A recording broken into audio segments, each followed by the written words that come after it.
watching FanDuel Sports Network, the home of the Clippers, Kings, and Angels.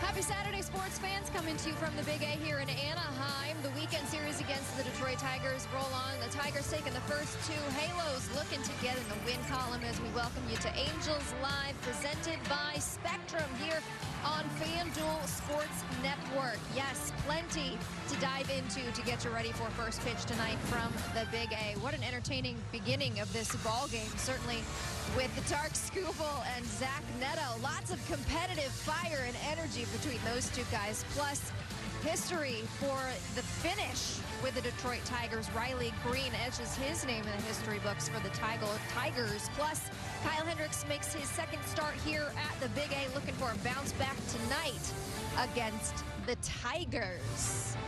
As we welcome you inside the Big A tonight, Erica Weston alongside Garrett Anderson and Mark Gubiza. There's a little bit of concern, and the concern is there is some moisture coming down from the sky, and I'm freaking out a little bit about it, Gooby. What is happening? I know, it doesn't rain in Southern California, correct? So the song says. Yes. Yeah.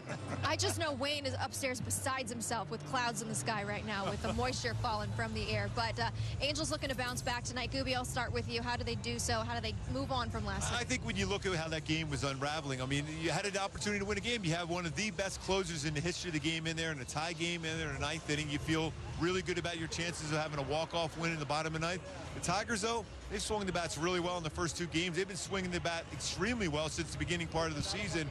You had a shot. You pitched very well. Soriano was great. You know, Skubal was very, very good, but you had a shot to win. Just fell apart there in the ninth inning. Well, these two teams were tied for the best record in the American League after the first couple of weeks of the season. The Angels offense had the skids. The Tigers continued to succeed as far as the consistency with their offense. But GA, from your perspective, from players' perspective, how do the Angels feel coming into this one today, ready to get back after it? And that's just it. You get to play this game. It's a beautiful game, and what I love about baseball is you get to come back the next day. You don't have to wait a few days. So I've always looked at this, playing at this level as a privilege. So go out there, honor the game, and play hard. That's great advice. Honor the game. They'll be ready to go when they get between those white lines tonight. So tough one at the end of the ball game last night. What does Wash see from the Halos? Is there in the middle of this stretch improvements? Here's what he said. Ever since we left Minnesota, went to Seattle, I started seeing improvement in the way our offense was coming around. We was having less strikeouts. Now we're starting to do some walking. And up until last night, we started putting a few runs on the board. So, you know, you look at that game and it looked like it's a blowout. We was in that game. You know, you just got to figure out how to hold ball games tight, late. We haven't been able to do it. And we're just going to keep going to the drawing board until we figure it out. Was today having the guys show up late part of that? Maybe just a little bit of a moment for themselves? Yeah, we went back to the trip we had, and it was a trip from hell. I'm not going to deny that. And we just thought that it would be nice for them to just show up today, strap it on, and go play. And then tomorrow's a day game also, so the turnaround won't be so rough. Yeah, show and go for the guys today, GA. Is there something to it, to what he's saying? Yeah, no. I mean, I got a little difference of opinion on that. I've always wanted to come out and prepare, but yeah, there's also a long season, and they do factor that in. So yeah, it can happen at times. And there was some guys out there working on some drills. Of course anyhow. These guys are out. Of course, Neto and Wash were out there doing some fielding drills. You knew they were going to do that. That dynamic duo they are. So I mean, they're still going to get their work in, but not as much as you normally would see. You know, I think you made a great point. They're starting to see some more good at-bats, some more walks. There's got to be that bridge to get the ball to Jansen where when the game is close, and there's not a lot of experience down in the bullpen. That's the thing. These guys are learning on the fly at the major league level. Eventually they'll get it, but there's some ups and downs with young pitchers coming out of the bullpen to try to keep it close. That's what makes it so tough, right? You had the early lead against the reigning Cy Young winner in Tarek Skubal, GA, but, you know, the Tigers' offense is relentless, and we saw that last night. It is. They exploded the night before as well, and, you know, you just hope to keep them down, but they just strung together hit after hit, then home run after home run. So, you know, sometimes you have to tip your hat off, but, you know, that's also taking advantage of the young pitching that's coming out of the bullpen down there. Certainly an element to it, but the game started with some fireworks, some energy, courtesy of the Angel shortstop, Zach Neto. Gooby, leadoff home run, first career leadoff home run for Zach Neto. First pitch, goodbye. When you're facing a guy like him, he throws a lot of first pitch strikes. He throws a lot of first pitch fastballs. You don't want to deal with that changeup. I think I'd be swinging. What do you think, G.A.? You're swinging too, aren't you? I'm always swinging. And then in the third inning, with a runner on third, gets him. And maybe just some greetings exchanged. What's he saying, G.A.? Get your lip reading. Fly shoe. Shoe. That's exactly what it looked like. That's exactly what it looked like. I can do that too, perhaps, maybe. It's still nice to know that people do get upset when they get showed up on the field. You just don't see this anymore. I love the fact these are two great competitors. We know how much energy Zach Neto will bring. Scooble, he's already one of my favorite pitchers of all time already. Him going back. After a guy hit a ball 423 feet against you, goes, you can go back to the dugout now. But that's that kind of energy. You love to see that. You want to see guys not being friends on the field. You want to see them going out there and battling each other. And those two did. It was fun to see that. It was all cool after the game, right? Scooble said afterwards, it's nothing personal. He has a lot of respect for Zach Neto and what he accomplished in his full season last year. So what was Neto's take on what happened last night? Here's what he said before today's game. A lot of energy, a lot of emotion. You know, I got a good swing off in the first AB. Next AB, he made a good pitch, got me. You know, it's just one of those, this is why baseball's so fun. You know, you get two high competitive, energized guys, you know, in big situations. And, you know, just, you know, I got a good swing. He got a better pitch in the next at-bat. So, you know, touche. It's on to the next thing, you know, next at-bat. You know, he got me again. So this is what this game's all about, you know, just a lot of ups and downs and, you know, a lot of energy. That's what it's about. What did you think when you saw him tap your chest? I mean, it was kind of high energy for a moment, but then everything was cool. In that moment, you know, it's heartbeats racing. You know, he's one of the best pitchers in this game. Triple Crown, Cy Young, you know, caliber pitcher last year. You know, so you know, having that at bat, you know, it kind of showed me like, you know, like I could hang in here, and you know, he got me in the next at bat, and he kind of showed me up, and but it's fine, you know, it's like I said, this game is all about energy and how much fun we can have. I had my fun in that first AB, he had his, and you know, him showing his, you know, apologetics after that, you know, it's just, this game's a bunch of respect, you know. He wasn't trying to do that, I wasn't trying to do it, so it was just, like I said, a lot of energy flowing. I love some healthy competition. Gooby, I can't picture you pitching back in your day, seeing that happen, and then go, my bad, right away, my bad. I can't imagine ever seeing my bad. I had my confrontations, believe me, over the years, and I don't think I ever had one with you, GA, but I had some few words over guys like a Canseco and guys like that, really gigantic human beings too. I was just happy they never charged me, but I kind of told them to go back to the dugout, grab some bench, and if they wanted to come out, I'm on top of that hill. You chirping at anybody back in the day, GA? No? No? I mind my business. You don't want to wake up any sleeping dogs in this game.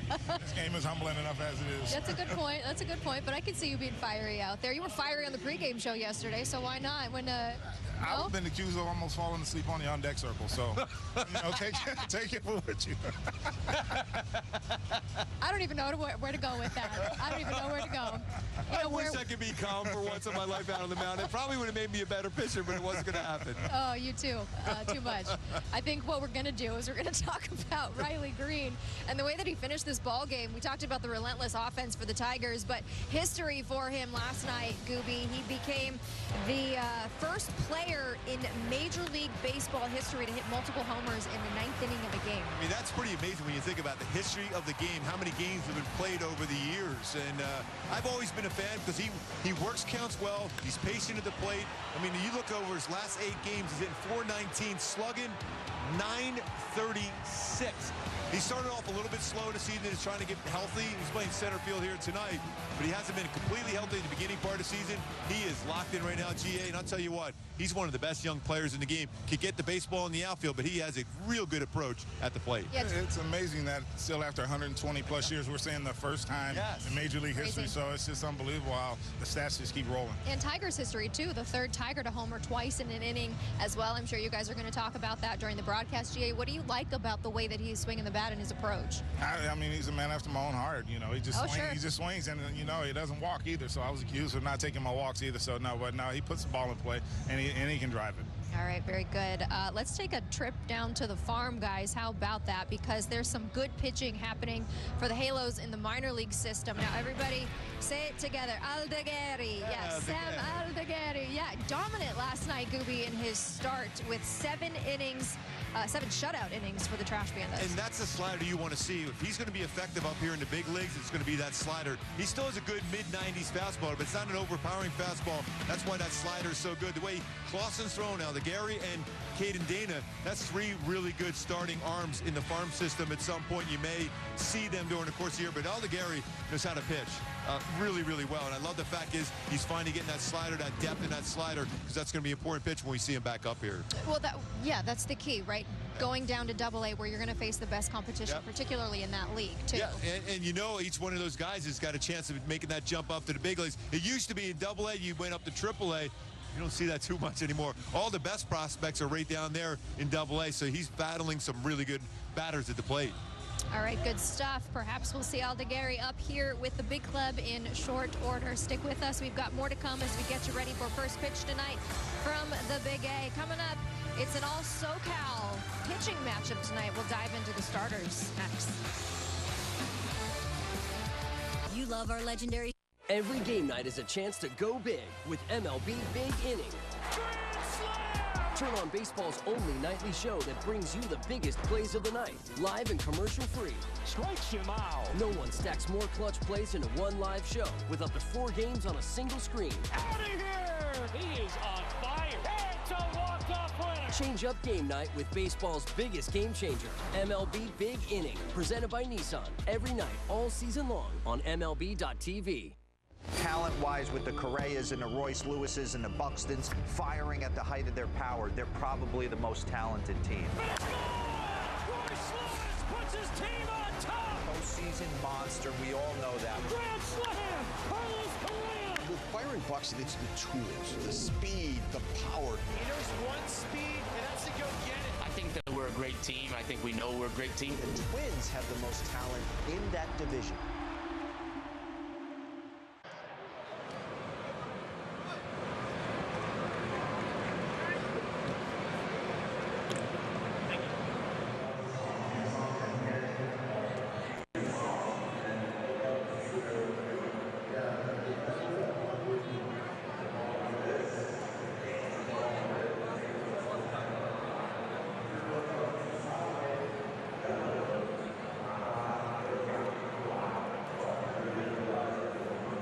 Angels Live on FanDuel Sports Network is presented by Spectrum, a connection built for everywhere. That's life unlimited.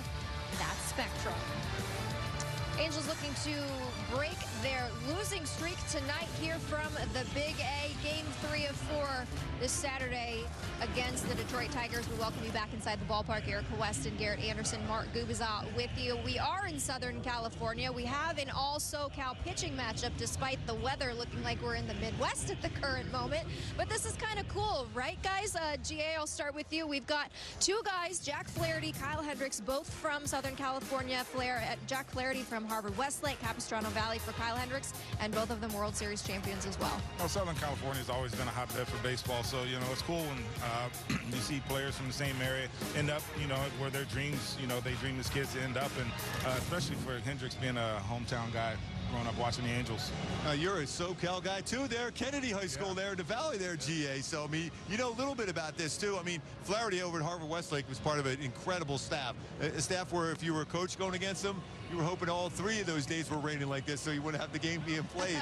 And I just want Kyle Hendricks to have that big game here today. I really feel he's going to have a good one here today. He did some stuff in between starts. He felt like he found some stuff. Hopefully that will correlate into a good game here today. Yeah, for him, Gooby, it's all about living on the edges, right? That's where he's going to find success. Get the guys that are not necessarily going to do damage because you can't wait them out or can't let them wait him out because they will. And that's the thing, too. We talked a lot about the umpires not going and calling those pitches on the edges and the shadows. They're bringing the pitches in the strike zone a little bit more so than we've seen over the past, but it's important for him to get those pitches, especially with his changeup. It's a swing and miss pitch. If he has the changeup working, it'll be effective. And you know, the Tigers have had a tough time keeping their balance and swings on off-speed pitches. But this changeup, be able to cut his changeup and then fade his changeup, GA. When he's able to do that, he can be a really, really effective pitcher. Yeah, and that's a pitch that he can actually miss out over the plate with because of the depth of it and the difference between his fastball and his changeup. But to be able to cut it and have it drop like a split too, that is very difficult to lay off of because it is coming in there so slow. It looks like a meatball,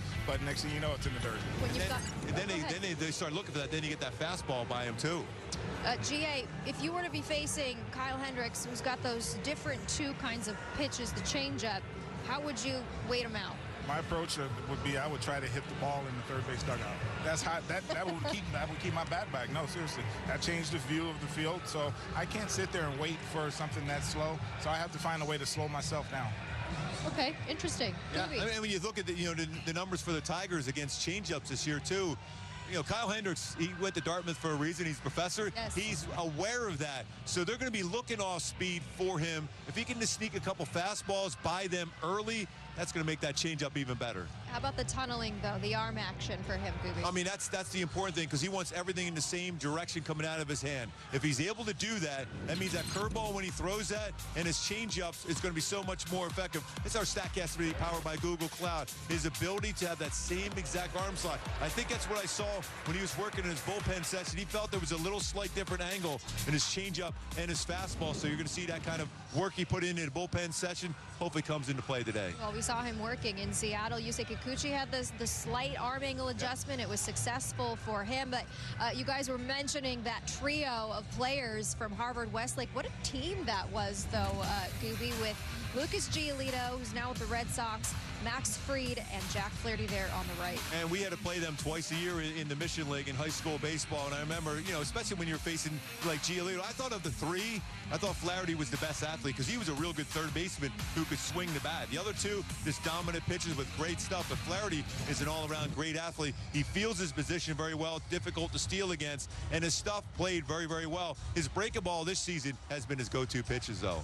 GA, it's kind of remarkable to see those three guys from high school have the success that they are having in the big league, in the big leagues. That's just a tribute to being in a great area for baseball. They're just tremendous talent, and to have them all on the same team, all I can see is a bunch of offers there.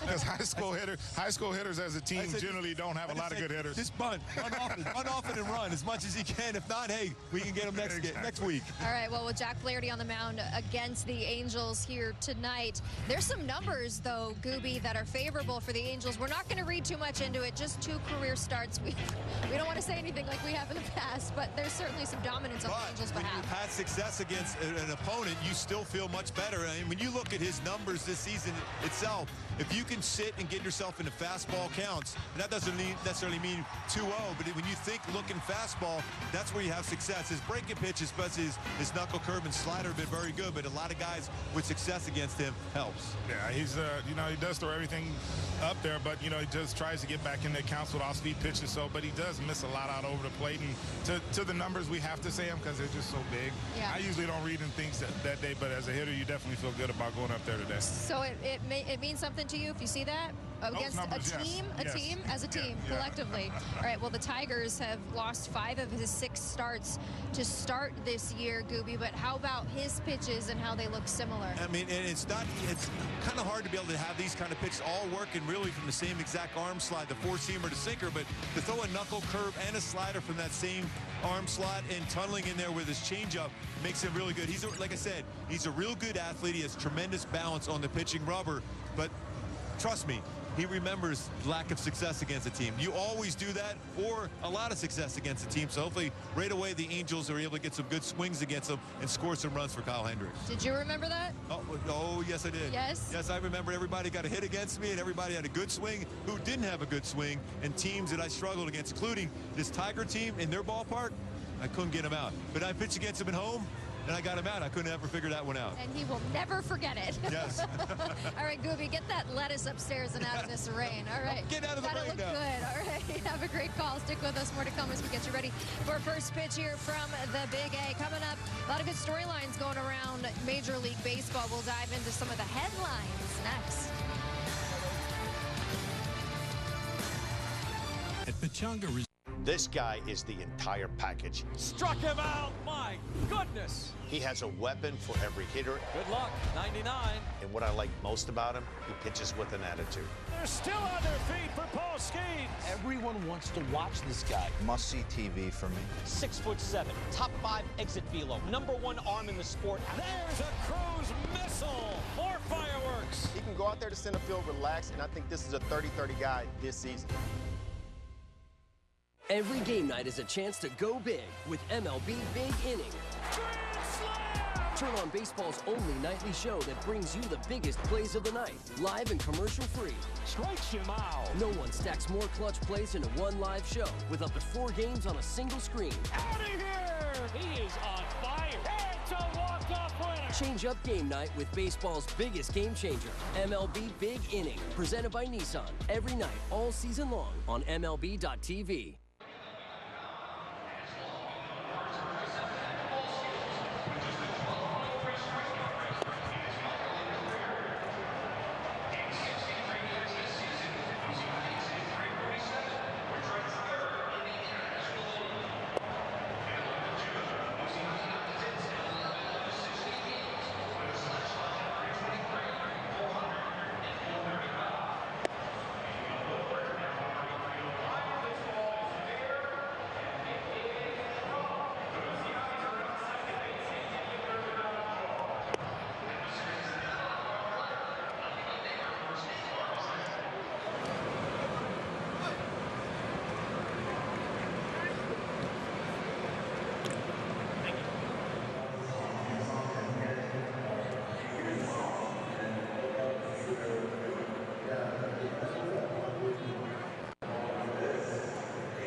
FanDuel Sports Network is presented by Spectrum, a connection built for everywhere.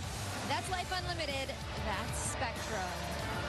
Yes, happy Saturday, friends. We welcome you to the ballpark. Game 3 of 4 this weekend from the Big A against the Detroit Tigers. We welcome you back inside the ballpark. Erica Weston and Garrett Anderson. The first month of the season in the books. There have been some great storylines. Not all of them unexpected. We've got some big thumpers with the bat. How about the New York Metropolitans, GA? Specifically, Pete Alonso, Juan Soto who, but what a start to the year he's had. First Mets player all-time with 20 extra base hits and 30 RBI through the first 33 games of the season. And just to think, he probably wasn't going to be a Met this year. Exactly. You know, he's probably going to be somewhere else, but no.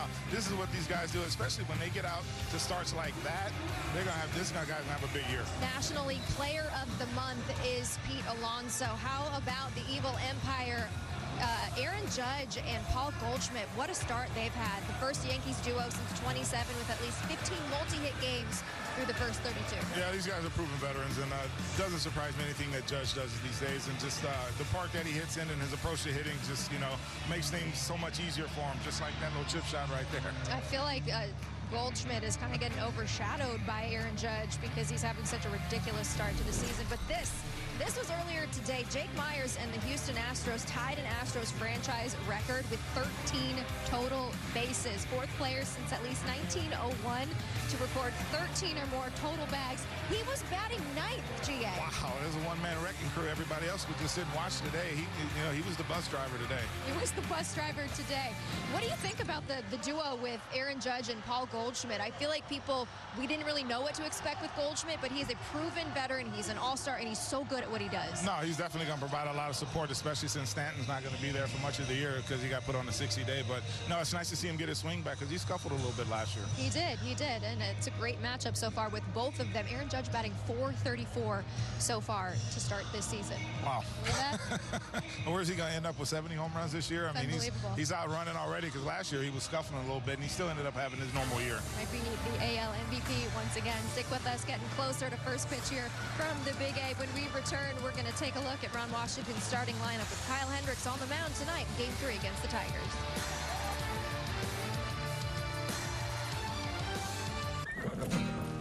Yordan Alvarez is just becoming this consistent hitting machine. The big man who wears 44 is 4 for 4. Face of the franchise, everything that is Houston now. He's top 5 in every category for the Houston Astros historically. Always just assume they're going to play in the ALCS. There's no effort. Boom.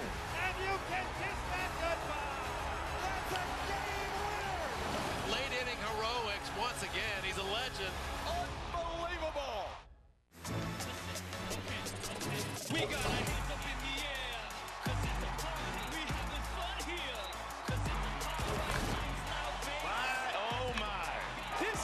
next level. Oh, my goodness. Lots of great baseball coming. And good guess, by the way. Play baseball like I'm still a young kid, like a little teenager. Good luck trying to hit that, man. It's unhittable.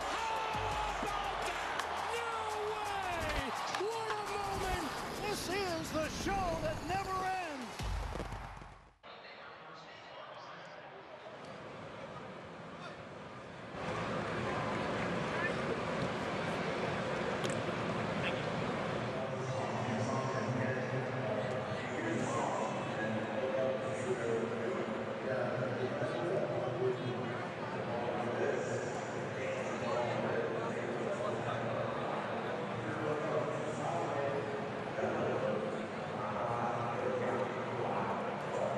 Halos fans, how about this? When the Angels win the game, you win free McDonald's fries. Get free medium fries tomorrow with any $2 purchase, only on the McDonald's app, only at participating McDonald's. And rumor has it some of these local celebs are going to be maybe in the yard tonight. Can't wait for that.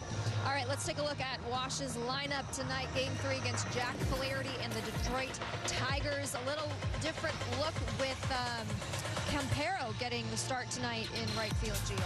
Yeah, it is. And, you know, you just got to mix things up every now and then. But, you know, the thing that I would just stress is that just come out and compete. You know, the offense has been churning a little bit. They have been cranking out more walks and hits and stuff. So just come out and compete. I know that was what Wash said earlier. Yes, a lot better signs for the offense overall, despite the fact you're going up against the Cy Young in Tarek Skubal yesterday. There were better at-bats. There was a better approach overall. That has to help. Oh, for sure. They had their hands full yesterday, and hopefully they'll come out and continue to do the things that they did last night. Let's see if we can break this losing streak tonight and get a win tonight against the local guy in Jack Flaherty and the Detroit Tigers. Thanks for joining us on this Angels Live pregame here from the Big A. Coming up first pitch, we've got Wayne Randazzo back in the booth. Mark Ibiza on the call. Enjoy the game, everybody. We'll see you throughout the night here from the Big A.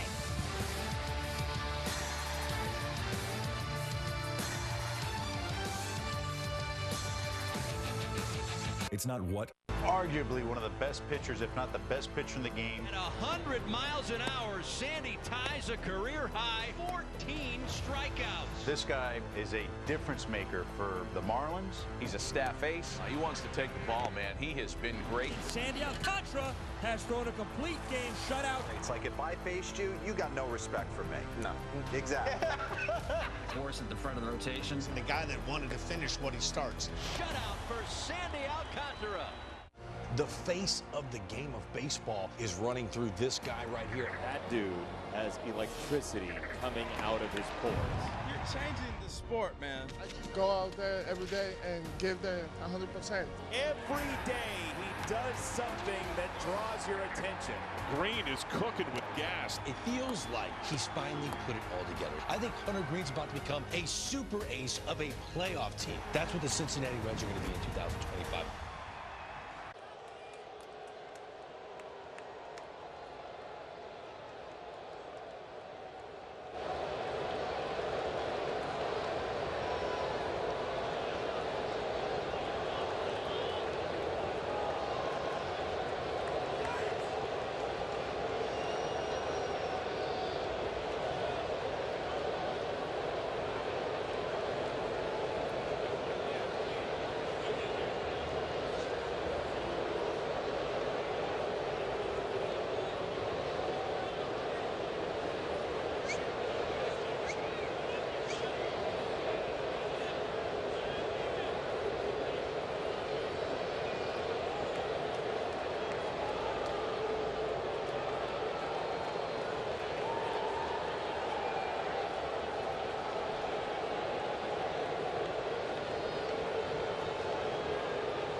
You're watching FanDuel Sports Network, the home of the Clippers, Kings, and Angels.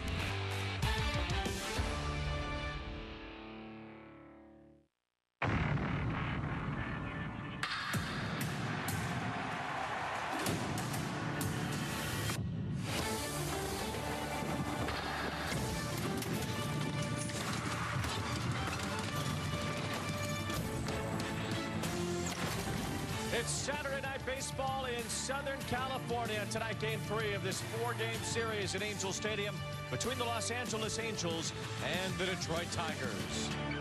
Alongside Mark Gubas, I'm Wayne Randazzo. And Gubi, they say you never know what kind of history you're going to see at the ballpark. Well, for the Angels, last night history against them. Riley Green became the first player in Major League history, did 2 home runs in the 9th inning of a game. It was a tough one for the Halos last night, but tonight, a chance to make their own history and something they've done quite a bit here in the first month of the year. By the way, happy belated birthday, Wayne. Glad to have you back in there. So maybe we'll get a birthday present for you and some history made by the Halos here tonight. So far this season, the Angels have done some historic things.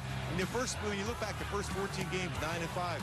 You know, Ryan John's the second Angels pitcher to record a save and a win in 2 of his first 3 career games. That's first 3 games of his professional career. Stu Clyburn did it 1984 and then 1985. So the big guy had to work in there to be able to get something going right away. Speaking of the big guy with some power, Logan O'Hammer, youngest catcher in AL history to hit a home run in 4 straight games. The previous record, he was pretty good, don't you think, Wayne? Yogi Berra. Yeah, Yogi won a few MVP awards in his career, and Logan O'Hoppe has 9 home runs now to help lead the Angels so far this season. A nice start for O'Hoppe. Kyron Paris, that first couple of weeks of the season, one of the hottest hitters at his age in the history of baseball. How many do you think, 23 years or younger? Only Jimmy Fox had a higher OPS during that stretch in 10 games, and Babe Ruth was number 3. Kyron Paris was number 2. So when you have those kind of names, historic start, first 10 games, he's starting to get his swing together. He had a good at-bat last night. Hopefully that carries into another hot streak right now.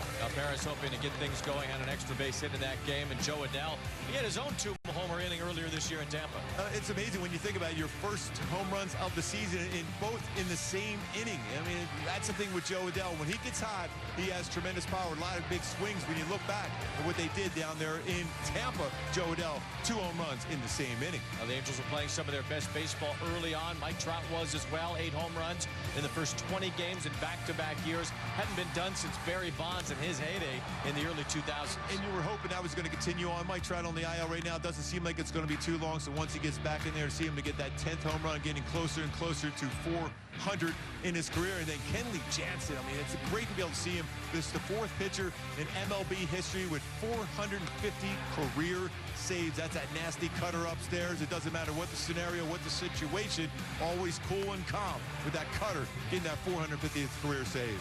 Well, at one point, the Angels and Tigers had the same number of wins. They were both 9-5. Since then, the Tigers have won 12 games. The Angels just 3. How can this team get back just to get into the win column and start changing the temperature again? I think, Wayne, right now, it's look for that offense to score some runs early. Just start making the plays defensively and eliminate those extra outs. Make some quality pitches when you need to and get those big hits and let everyone relax. Just looking for somebody, that spark, to be able to get that offense going. Now we'll see if Zach Neto can help provide that spark at the top of the order. He certainly did yesterday with a leadoff home run off Terrace Skubal, and some jawing between the two as well, as Neto and Skubal had a lot to talk about after a home run and a strikeout yesterday. Game 3, the Angels and Tigers. The Halos trying to break this losing streak tonight.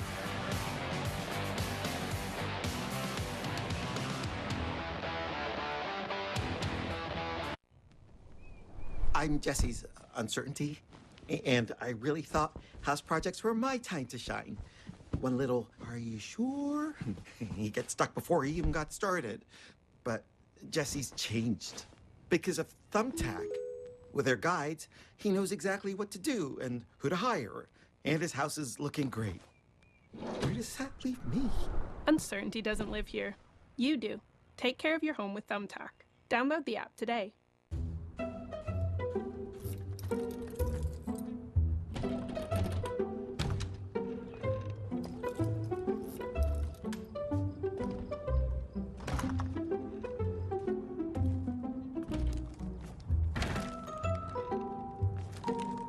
There's an easier way. From little fixes to big projects, taking care of your home is easy with Thumbtack. Download the Thumbtack app and start caring for your home today. Yordan Alvarez is just becoming this consistent hitting machine. The big man who wears 44 is 4 for 4. Face of the franchise, everything that is Houston now. He's top 5 in every category for the Houston Astros historically. Always just assume they're going to play in the ALCS. There's no effort. Boom. And you can kiss that goodbye. That's a game winner. Late inning heroics once again. He's a legend. Unbelievable.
Magnificent swing.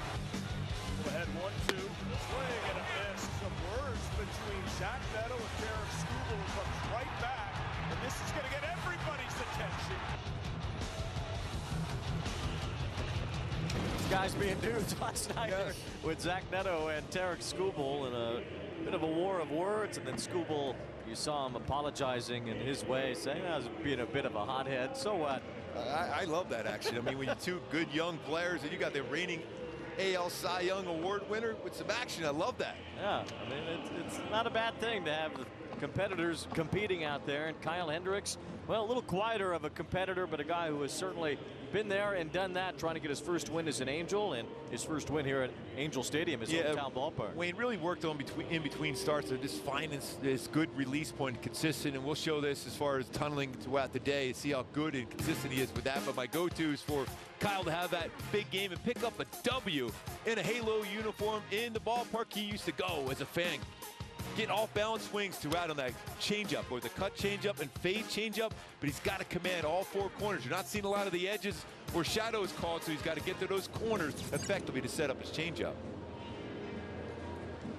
Showing the lineup for the Tigers, who have done a whole lot of scoring in the later innings in this series. 8 runs in the last 2 innings on Thursday, 8 runs in the 9th inning yesterday, and it's Kerry Carpenter to lead things off, with McKinstry and Gleyber Torres the top 3, Riley, Green, Torkelson.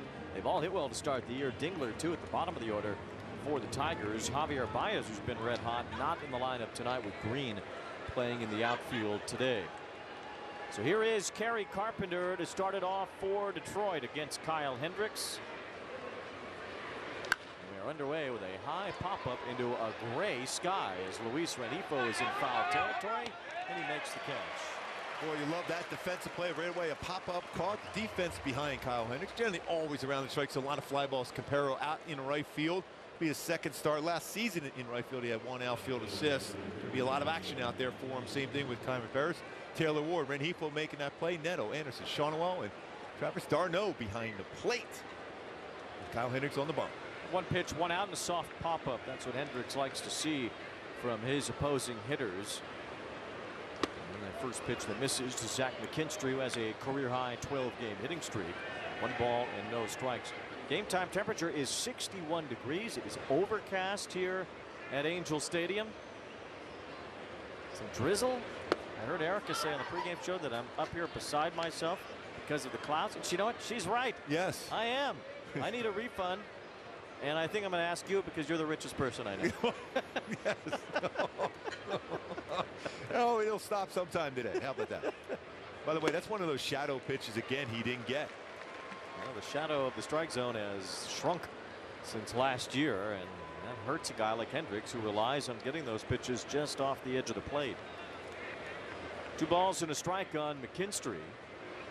There's a fly ball to right field. It hangs for Gustavo Campero, who's getting the start at right. And he makes the play for the second out. And he knew he was being highlighted on the defense. He had to jump in there right away.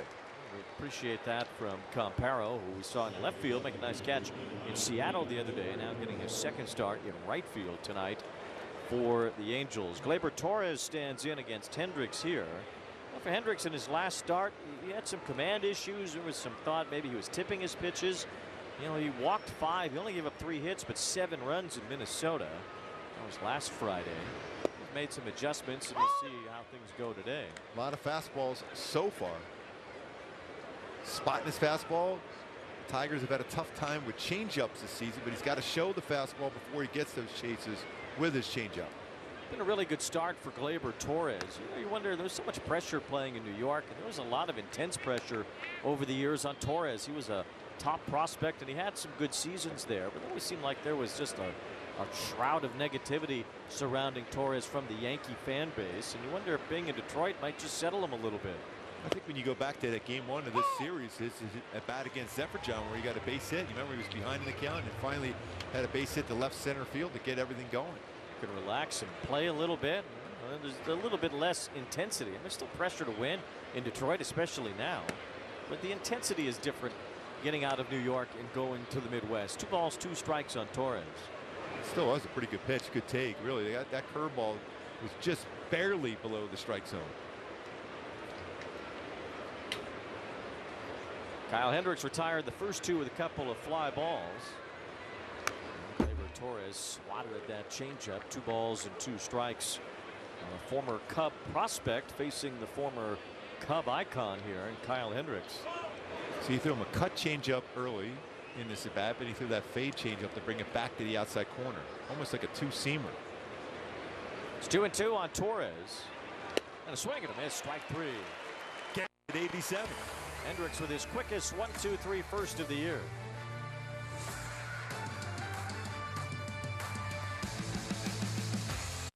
We do not talk about this superstar enough, and that's Rafael Devers. 6 straight game with a home run. Jarren Duran is an extra base machine. I've just always been like that guy that keeps his head down and works hard. Swing and a miss. Crochet's got that kind of electric stuff. This green monster is tailor-made for Alex Bregman's swing. Great fit for Bregman, great fit for the Red Sox. This was the piece that they really needed. The guy's a winner. He's got all the talent. The Red Sox are a much better team this year than they were last year. I've been holding my breath this entire inning. Panicking won't turn a pop-up into a home run. Just like stressing about tickets won't get us better seats. What about the unhinged prices? That's why I use Game Time. Prices actually go down the closer it gets to first pitch, even up to 60% off. What time is it? It's Game Time.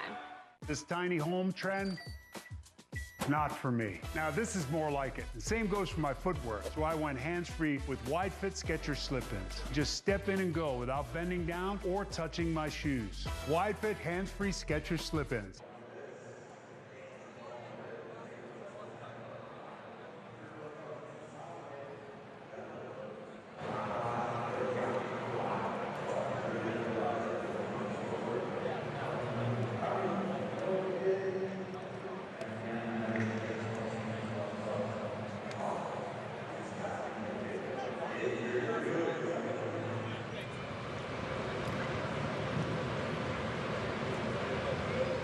Zach Neto's got an 8-game hitting streak, and he's off to a really strong start to his season.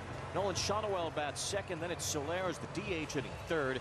Taylor Ward's got to get it going. He has really been struggling batting cleanup. Darno, Renifo, Campero, Paris in center field, and Tim Anderson, the starter at second base, against a Los Angeles area kid and a guy who helped the Dodgers win a World Series last year. Now he's back in Detroit.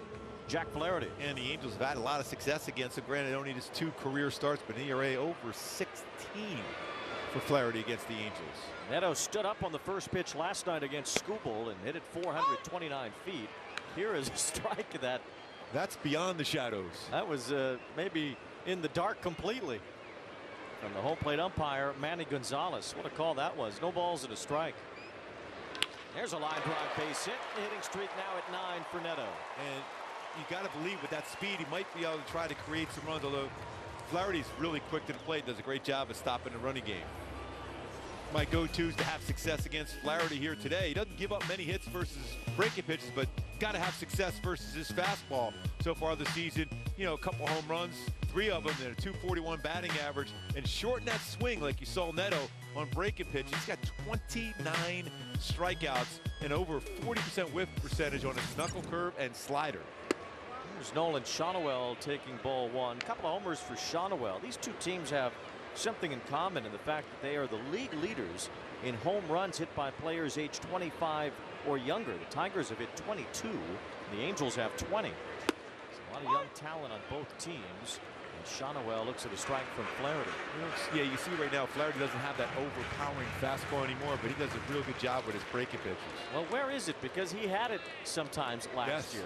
And it kind of dissipated as the season went along. 1 ball, 1 strike on Shonowell. And he was all flustered about his offseason and his free agency, and he didn't really get a big offer from anybody. The Tigers gave him a 2-year deal for $35 million. And if you look at his numbers last year, he should have gotten a lot more. Yeah, especially during the regular season, he was really, really excited. That one really good game for the Dodgers in the postseason. The other games, though, not so good. And his velocity dipped as the season went along, and it was noticeable. And his fastball got hit hard when it was under 93 miles an hour. When it was over that, he had success, but it started to be under 93 more and more as the season went along, and I think that scared some teams off, especially when there were whispers about his health at the trade deadline last year. Yeah, that's the thing. When you don't have that velocity on the fastball consistently, you worry about it, even though he's got real good spin on his knuckle curve. Fastball there, that one at 92. So that's what we're talking about with Flaherty, that the velocity from where he was in the first half of last year to where he is now, it's not the same, and I think it cost him some dollars, even though his numbers in the regular season last year were excellent. Yeah, he's a great competitor, great athlete on the mound too. Shonowell pours another one into foul territory. 2 balls, 2 strikes. And the defense behind Flaherty, usually around the strike zone. Sweeney at shortstop, even though off a little bit of a slower start defensively, he is a really, really good shortstop. So far this season, he's turned 9 double plays. Last year, 2 defensive runs saved so far, under that this season. Now full count on Shonowell, 3-2. See if Neto takes off here after his leadoff base hit. I think he is, but I wouldn't be surprised if Flaherty has a quick pickoff there. He's got real good footwork. Torkelson holding Neto at first base. Pretty good lead. Not running. Shonowell with a fly ball. Easy for Green or McKinstry. Green actually backs off and lets McKinstry make the catch. So Shonowell flies out, 1 away. Flaherty and the fastball, well, the Angels have hit it hard the 2 times he's faced them. Yeah, the slugging percentage at .938 and OPS at .1549. Home runs also. You hear that good sound off the bat. You got to be consistent with it. Hopefully that'll be the case here today. He creates some opportunities to score some runs. Neto hasn't been able to read Flaherty quite yet as far as getting a good jump on him. There's that footwork. He was an excellent third baseman in Harvard Westlake. A real good hitter too. Flaherty was 2 years behind Max Fried and Lucas Giolito at Harvard Westlake. Fried off to a great start this year for the Yankees. Had a good game yesterday. There goes Neto. He had a huge jump. And Soler just steps out to let Zach Neto steal second base. I mean, we've seen that now a couple times already in this homestand for Neto. Just going before the pitcher even delivers the baseball. You hear him saying step off. You hear that from the dugout. But already leaning forward, Flaherty was. Love that take too by Soler too. You just give yourself a chance to get a guy in scoring position. Well, veteran hitter too. 1 ball, 1 strike on Soler. When you're a pitcher out there and you hear that, what does that rattle your brain? Yeah, I'll tell you, you feel like you're going to balk. You don't sometimes even separate your hands from the baseball and step off and look back at second base. But Flaherty's been around a long, long time, so that's kind of surprising. Especially we can hear it up here, saying step off. 29 years old now. He's drafted 11 years ago out of Harvard Westlake, a first-round pick of the Cardinals. Now tied with Conrad Paris with 5 stolen bases. 2-1 on Soler. A swing and a miss on the slider. That is probably the pitch that Flaherty will rely on the most now to get swings and misses. You know, his fastball whiff percentage last year was up from the year before, but it started to go down as the season went along. And this year, his fastball whiff percentage is half of what it was last year, just 12%. Fastball there, and he gets the call on the outside edge. That's not even close to a strike. Not even close to a strike. For strikeout for Flaherty, Soler on the backward K on that pitch. I mean, you can see how far that is off the plate and down. Manny Gonzalez, the home plate umpire, 2 outs. And the batter is now Taylor Ward with Neto in scoring position. Ward fouls one off. I asked Ron Washington before the game today if he felt like, just to change the scenery around here, maybe he had to get in an umpire's face. You know, sometimes the old managers would do that. Lupinello would come out and make a scene just to get his team to start thinking about things differently. But Wash said he doesn't feel like that's a necessary item. He says that could really backfire ultimately. As Ward swings and misses here, and it's 0-2. I mean, you take away an RBI situation, and Soler, you know, he read that pitch well off the plate and down.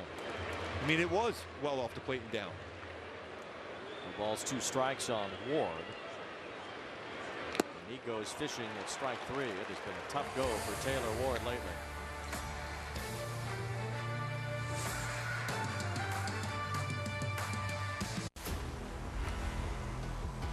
There's a shot. This is really becoming ridiculous. 3-home run day for Aaron Judge. Bronx Bombers are back. Judge cranks one. Incredible. The show rolls on for Aaron Judge. He isn't a generational player. He's a special, special talent. He's going to go down as the greatest Yankee of all time. Never clean your gutters again with LeafGuard. LeafGuard's seamless design keeps leaves, pests, and sediment out while directing water away from your home, giving you peace of mind that your home and family are protected from water damage with the industry's premier maintenance-free gutter system. Call 844-6LeafGuard right now for a free estimate and save 20% plus $500 off your purchase and installation. LeafGuard. Get it today, protected for life.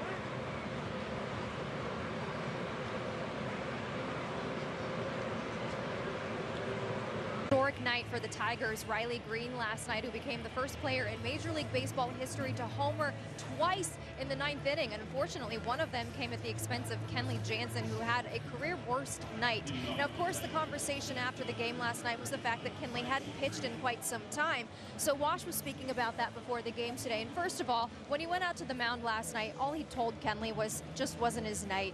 And he said he was right. And that's basically what happened. But you have to give the Tigers credit. Kenley's not going to use the excuse about not pitching in a week.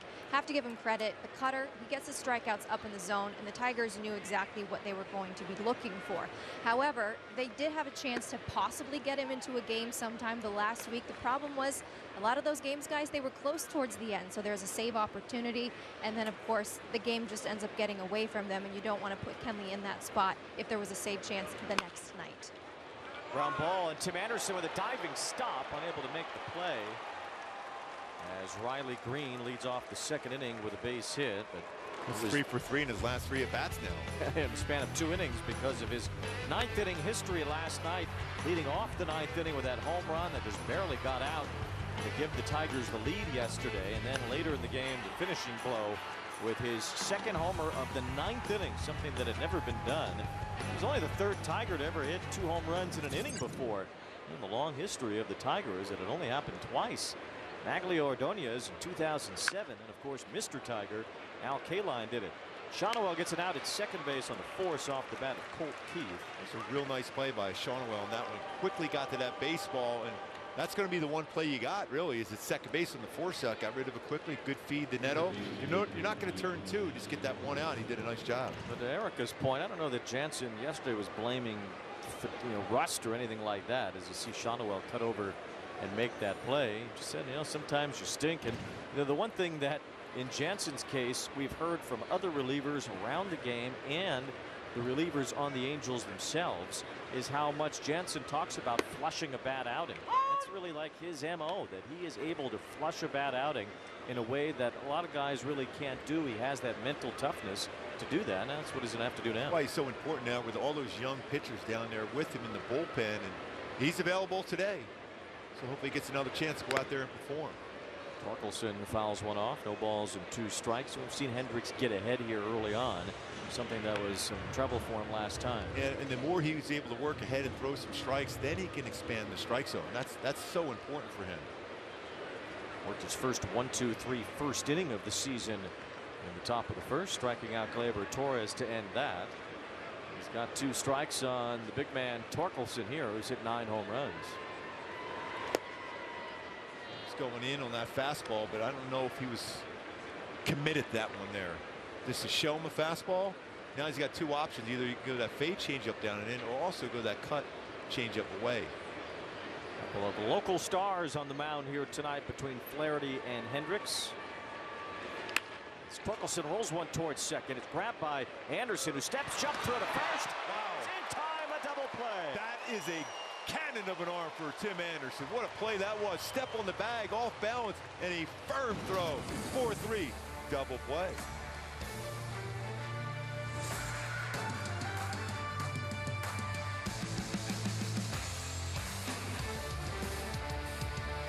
If you know luxury, it's not just award-winning, it's rewarding.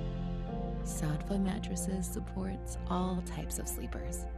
Luxury is handcrafted and assembled in American factories and brought directly to you with our complimentary in-home delivery and setup service.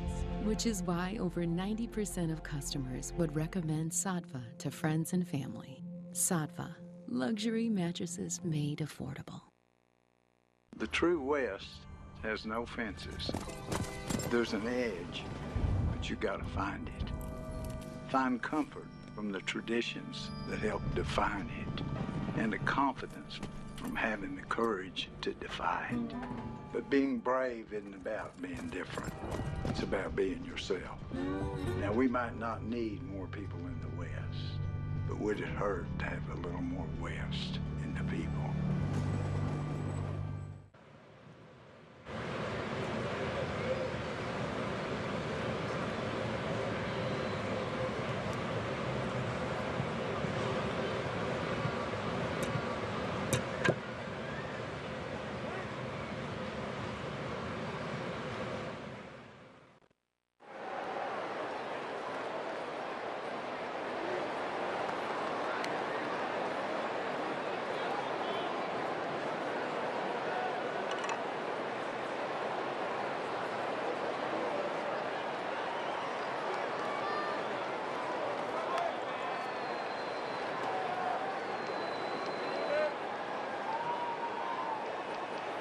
They got to go some heavy metal. Got to go Dio today. Rainbow in the dark. It's been a tough time, but looking for somebody to be that rainbow, getting that big hit. Of course, with Kyle Hendricks on the mound, may be that guy also putting up some zeros. You need somebody to be that catalyst to get this team going and win this game today.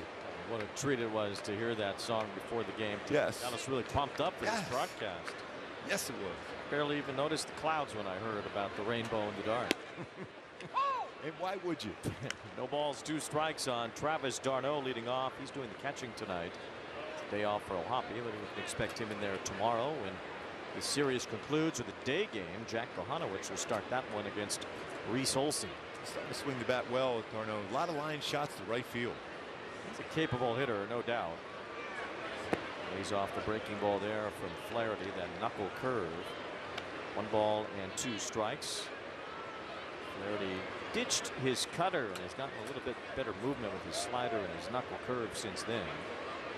d'Arnaud's never faced him. It's hard to believe. Well, he's faced him now, and he has an extra base hit. He lines one to the left field corner. As Travis d'Arnaud continues to get things going offensively, and he belly flops into second base. Why wouldn't you? Yes. Hey, he's the rainbow in the dark. Come on.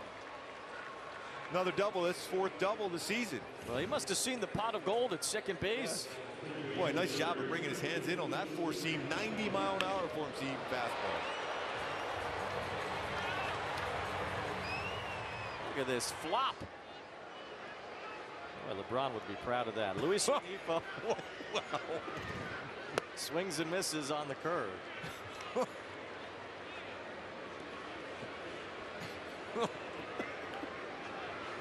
Renifo has really crushed Flaherty so far in his career. 3 for 5 with 2 home runs.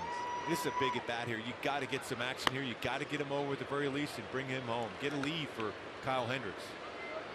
And also create doubt for Jack Flaherty. We showed those numbers he's had against the Angels. For whatever reason, as good as he's been in his career, he's had a tough time against the Halos. 2 balls, 1 strike on Renifo.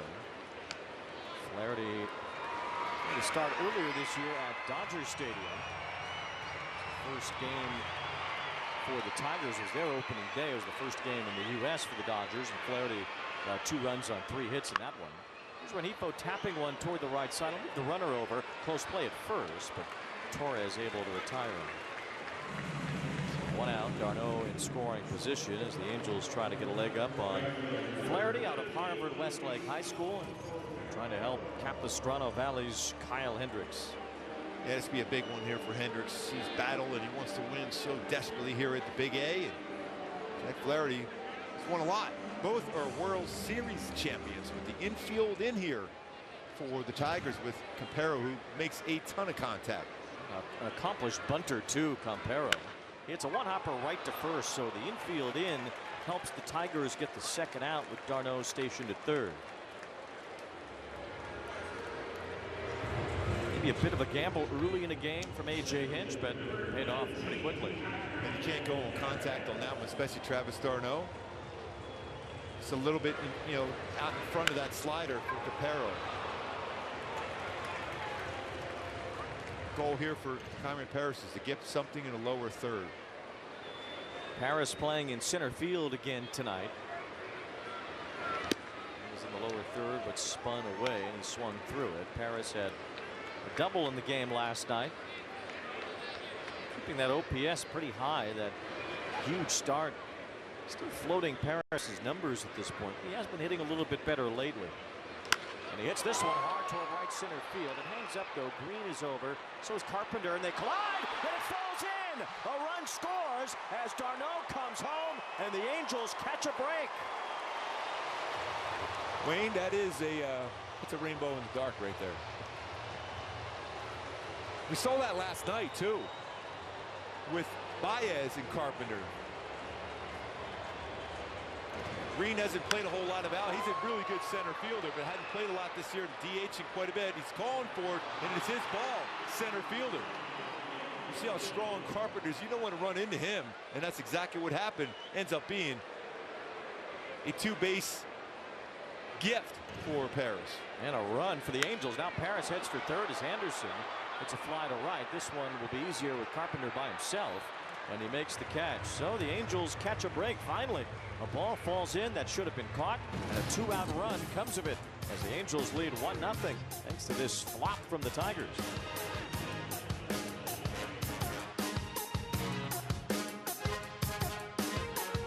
Hey, Chicago, what do you say? Cubs are going to win today. This is their chance to have another run. This is their time. This is the Cubs division to lose this year. They need to be singing the song quite a bit this year. That's hammered. Kyle Tucker, welcome to the Cubs. Dansby swats it. He's one of the most talented ball players. Pete Crow Armstrong, what a stud. Showed it Imanaga. It's about falling in love with him. Seiya Suzuki with a grand slam. And this is when you put the pedal to the metal. I think we got a really good team. Yordan Alvarez is just becoming this consistent hitting machine. The big man who wears 44 is 4 for 4. Face of the franchise, everything that is Houston now. He's top 5 in every category for the Houston Astros historically. Always just assume they're going to play in the ALCS. There's no effort. Boom. And you can kiss that goodbye. That's a game winner. Late inning heroics once again. He's a legend. Unbelievable.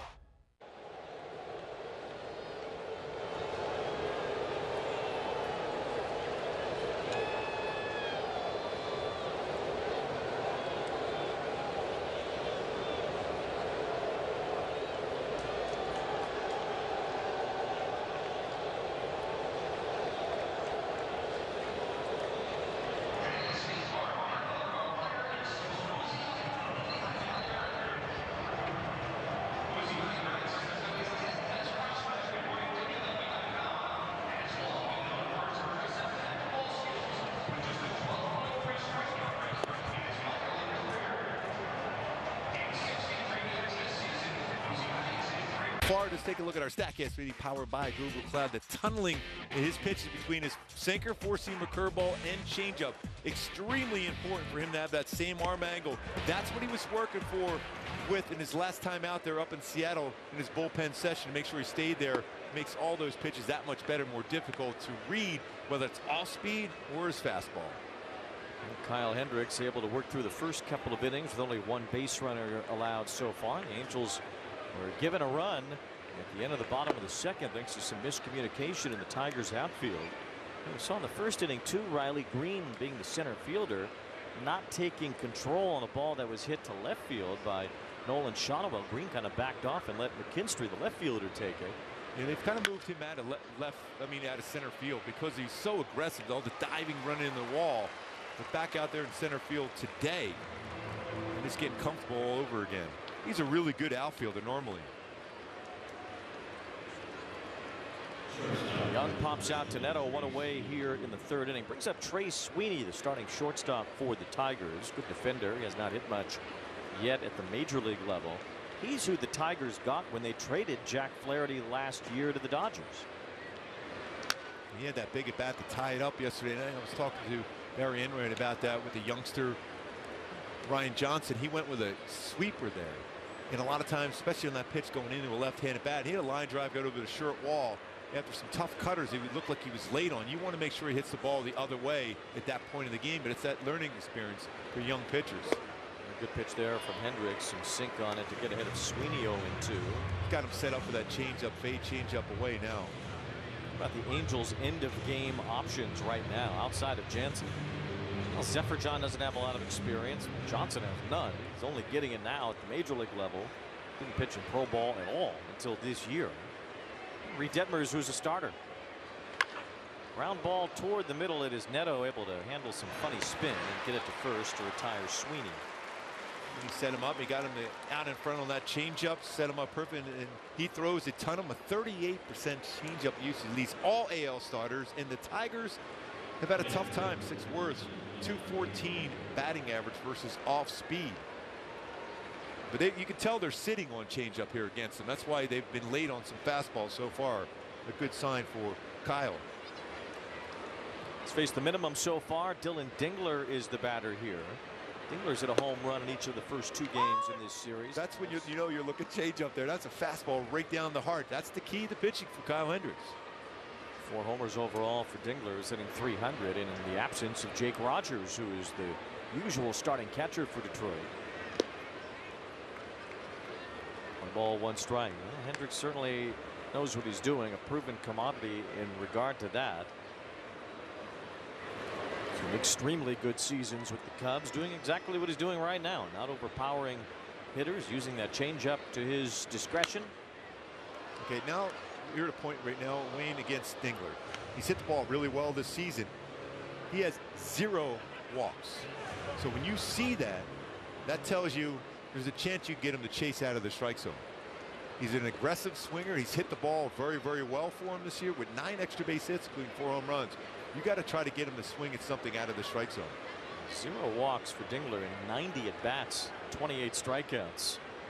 He's only had 3 in his major league career dating back to last year. And he takes a pitch out of the zone there. 2 balls and 2 strikes. Why walk when he can just clobber one? Yes. Well, I told you that story what Willie Wilson said about walking.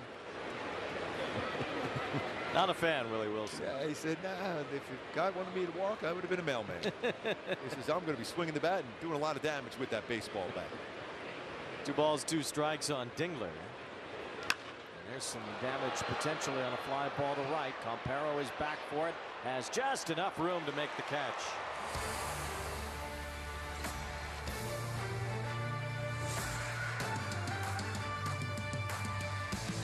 Arguably one of the best pitchers, if not the best pitcher in the game. At 100 miles an hour, Sandy ties a career high 14 strikeouts. This guy is a difference maker for the Marlins. He's a staff ace. He wants to take the ball, man. He has been great. Sandy Alcantara has thrown a complete game shutout. It's like if I faced you, you got no respect for me. No. Exactly. Morris at the front of the rotations. And the guy that wanted to finish what he starts. Shutout for Sandy Alcantara. This is a guy who has MVP type potential. Luis Robert is one of the most talented players in the league. Great nickname, La Pantera.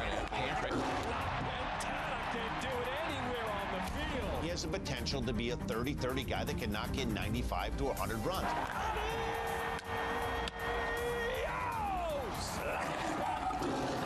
As a fan of the game, there's nobody I enjoy watching in center field than Mr. Luis Robert. La Pantera.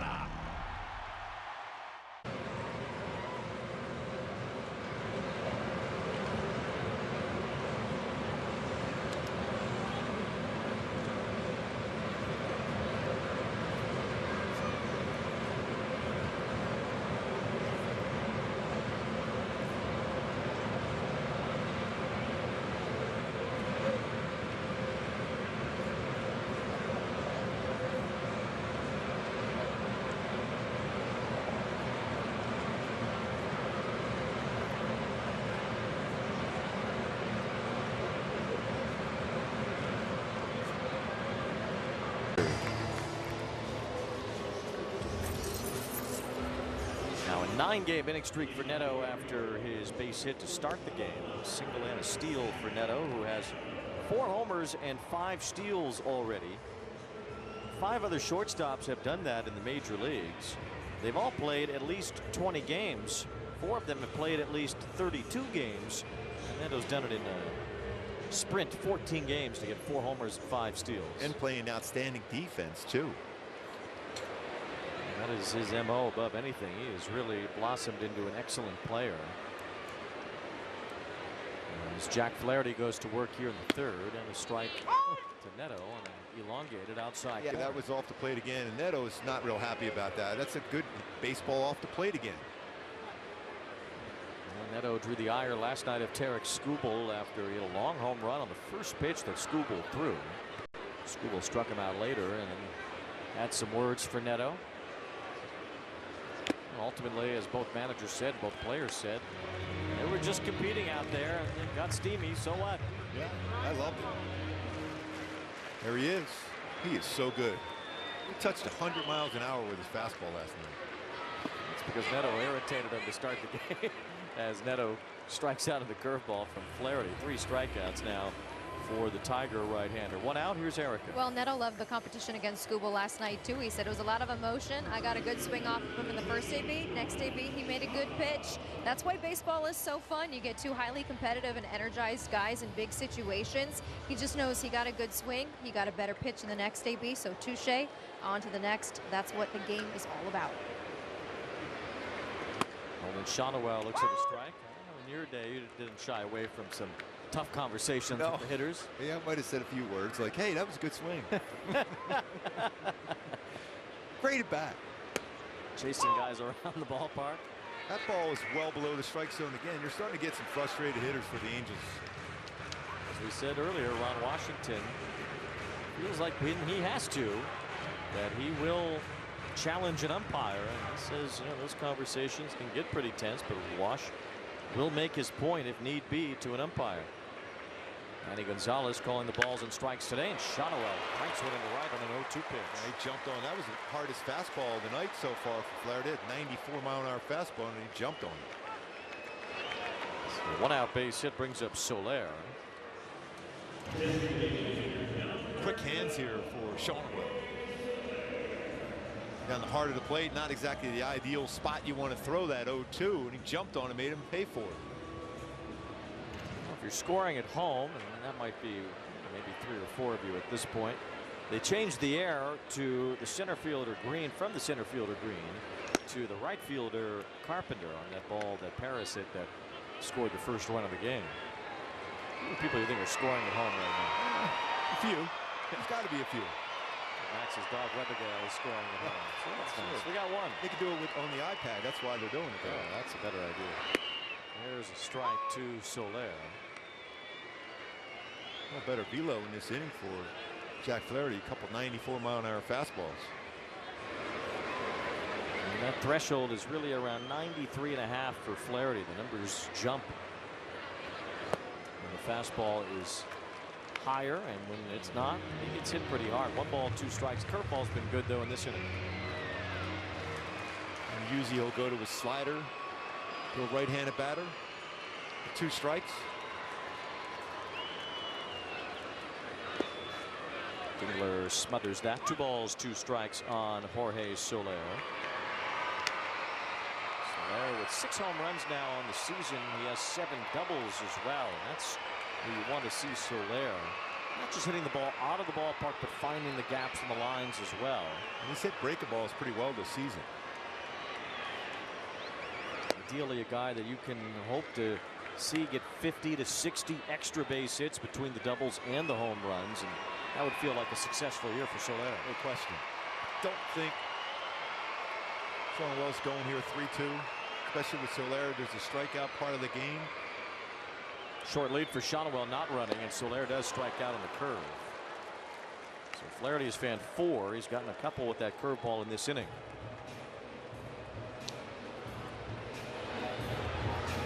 His breaking balls have been really, really good for him this season. We talked about that even as our go-tos. A lot of punch-outs between those two. 29 of them with percentage of 42%. Usage at 52%. A breaking ball strike to Ward. Well, Taylor Ward would like to solve his issues at the plate. He's hitless in his last 23 at bats. He has just 2 RBIs in his last 15 games entering today. Batting in the middle of the order most days. The Angels need him to get going. He lines this one to right field. That's usually a good sign for Ward, but Carpenter able to back up and make the catch.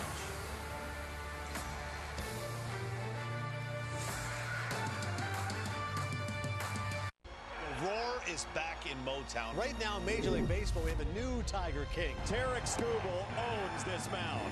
Look at him walking off the mound. This guy's a nightmare. This kid's special, doing it all. Riley Green saves the day. Does everything on the field, plays great defense, can steal bags. He's a monster. If I'm on time, I know my swing is going to be in the best spot possible for me to hit the ball. Riley Green tears into another one.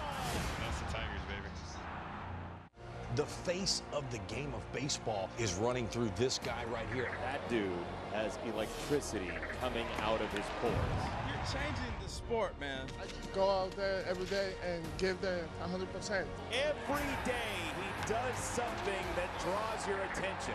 Green is cooking with gas. It feels like he's finally put it all together. I think Hunter Green's about to become a super ace of a playoff team. That's what the Cincinnati Reds are going to be in 2025.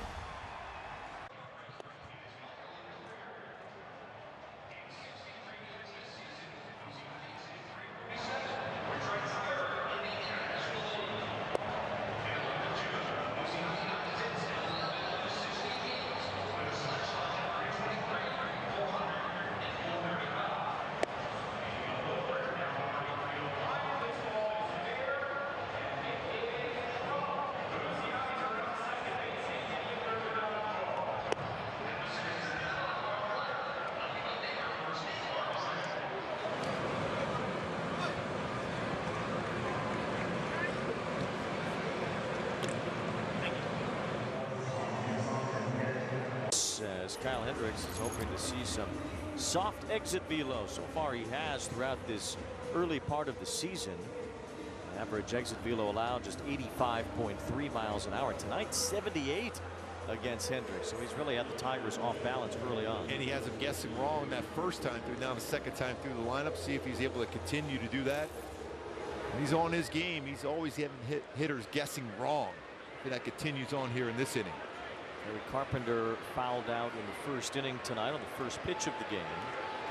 A talented offensive player leading off here in the 4th inning. Such a talented offensive player. He made an impact in the game Thursday without appearing in it, as he was out in front there. No balls and a strike. Felt like Ron Washington was trying to avoid Carpenter coming off the bench against a right-handed pitcher, and had Reed Detmers try to work through that 8th inning the other night. Well, whatever buttons Wash has tried to push lately just haven't worked. And it's been a tough time that end part of the game. It's a good slow 72-mile-an-hour curveball first pitch, and he followed up with a 79-mile-an-hour changeup. Remember, he got him out with a fastball, popped him up to Rengifo the first at bat. Might have him set up for the gas here at 86. Yes. 1 ball, 1 strike on Carpenter. And slowed him down even more. Yes. And got a tapper back to him. So good. That's serious soft contact. Slower, and slowest. And an out off the bat of Carpenter. And you can see him trying to stay back there, too, but his body's going forward, trying to keep his hands back. He couldn't do it. This stat for Kyle Hendricks in his career in home games, and most of those were at Wrigley Field. He's 48-6 when he has a lead to work with at home. 48-6. Yeah, there's another slow curveball to McKinstry. And ask Blake, our statistician. That's how you That's eat me. hot dogs. I'm running down. I'm crushing the hot dog. Love it. There's ball one. I asked him, that's any lead? And he said, yeah, any lead. So 1-0 counts as that sort of lead. And yes, Hendricks usually wins at home when he has any kind of lead. 1-1 strike on McKinstry. That's out in front. Outstanding fade change up there. Fell out of the zone and a nasty pitch. The professor, Kyle Hendricks. 1 ball, 2 strikes on McKinstry. There's the cut fastball back on the inside corner. There's the cheese for you. That is pitching right there. I mean, that is textbook Kyle Hendricks pitching.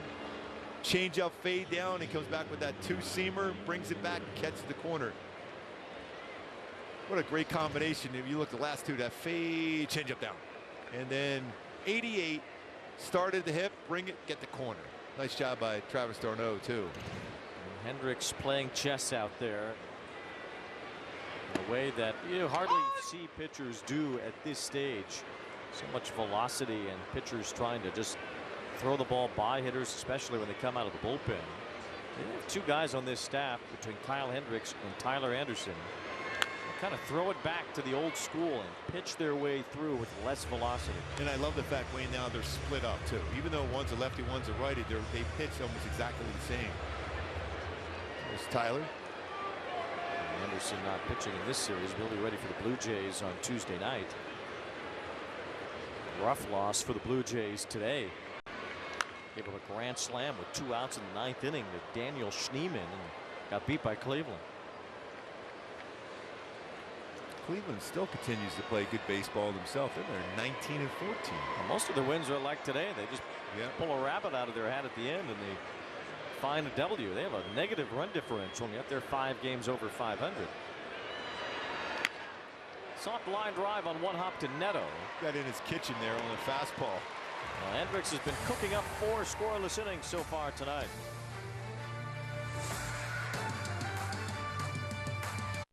A star is born, talking about Jackson Churio. Churio flips the scoreboard with a 4-pointer.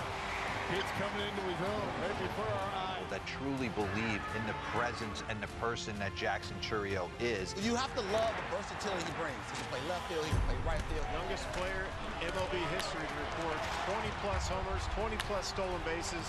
This is the first Brewer that had 2 home runs in a postseason game. Jackson Churio! Your day in baseball starts with MLB Central. Let's get it started. Lead off your morning with in-depth breakdowns. Perfect balance. Boom. Interviews with the players. Get back to the fastballs. I know what that passion feels like. And a little bit. Keeping. You behave properly. Hey. Of everything else. Come on, Marlins. The window seats are. The baseball day begins with MLB Central. Weekdays at 10 a.m. Eastern. Only on MLB Network. If you're not watching this show, you're the problem.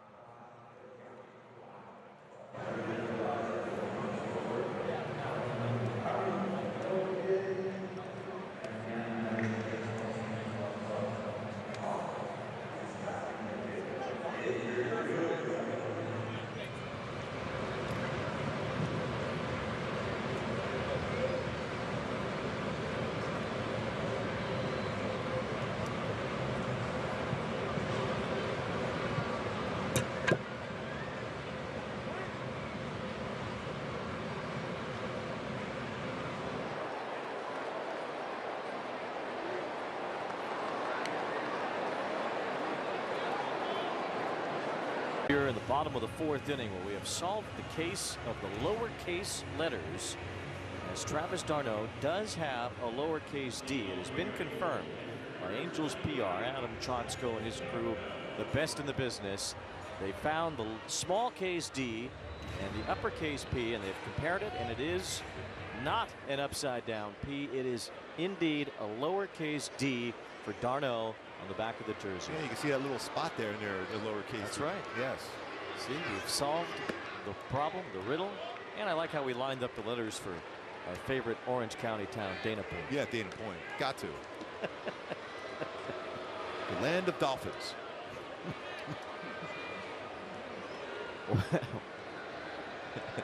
One ball, no strikes, says Darno. Looks at strike one. So Travis got in his wish. Now, I think in New York he had an upside down P. So that's why I was very concerned about this. But well, I'm glad that you were able to solve that. Now I want to know what other lowercase letters are around. There's a line drive base hit to center, and Darno's 2 for 2.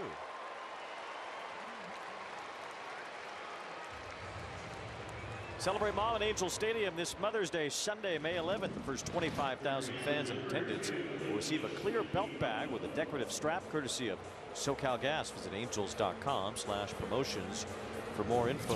Darno with 4 extra base hits over his last 5 games. Now he's added a single on top of that here tonight. There's a mom that's getting ready for Mother's Day next week. Third baseman Young is in on the grass.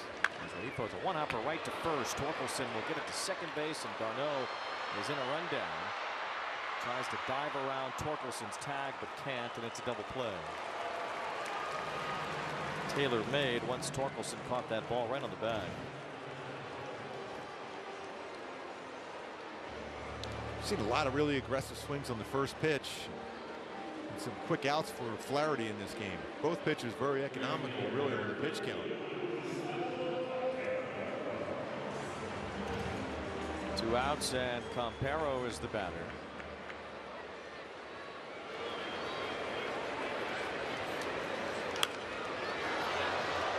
Campero getting a start in right field.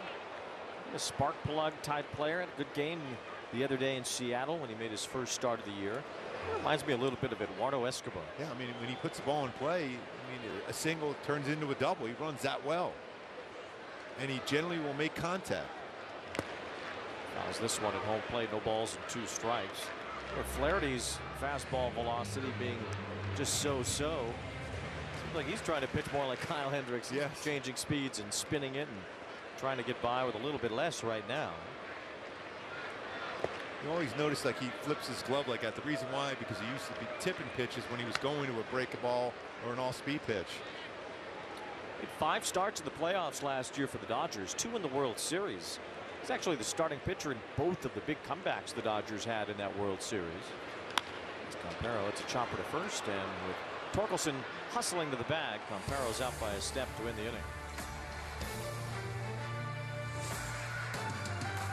Introducing baseball's all-new national pregame show, MLB Tonight, live at 5. Join Greg, Harold, and Dan and a star-studded roster for a preview of all the night's matchups. Get a first look at the lineups. Everything looks good right now for the Yankees. First take from the players. I'm just excited to put any pair of cleats on. And the first of many breakdowns every game night. A full night of baseball starts at 5. MLB Tonight's national pregame show, live at 5 Eastern on MLB Network. Arguably one of the best pitchers, if not the best pitcher in the game. At 100 miles an hour, Sandy ties a career high 14 strikeouts. This guy is a difference maker for the Marlins. He's a staff ace. He wants to take the ball, man. He has been great. Sandy Alcantara has thrown a complete game shutout. It's like if I faced you, you got no respect for me. No.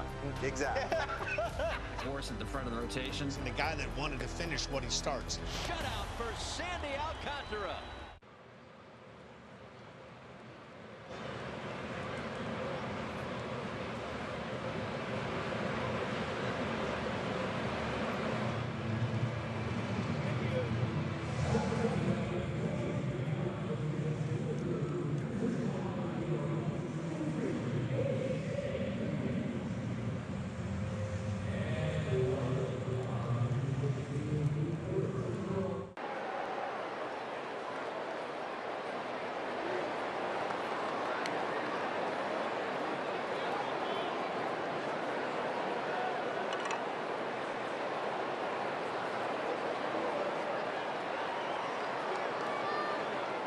Tiger all time. They're what charter franchise of the American League, which started in 1901.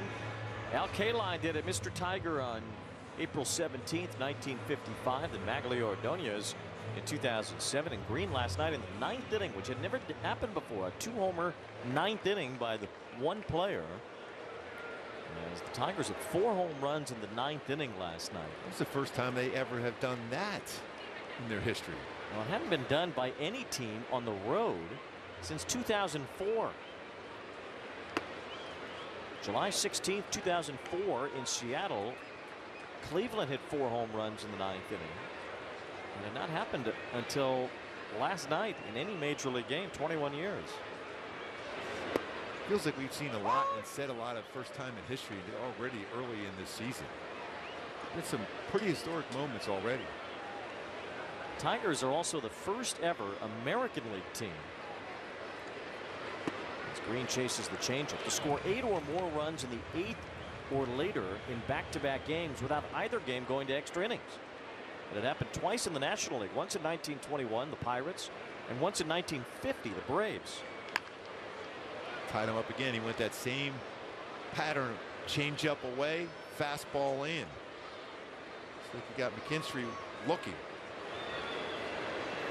Really a historic performance from the Tigers the last 2 nights, scoring all those runs in the 8th and 9th innings.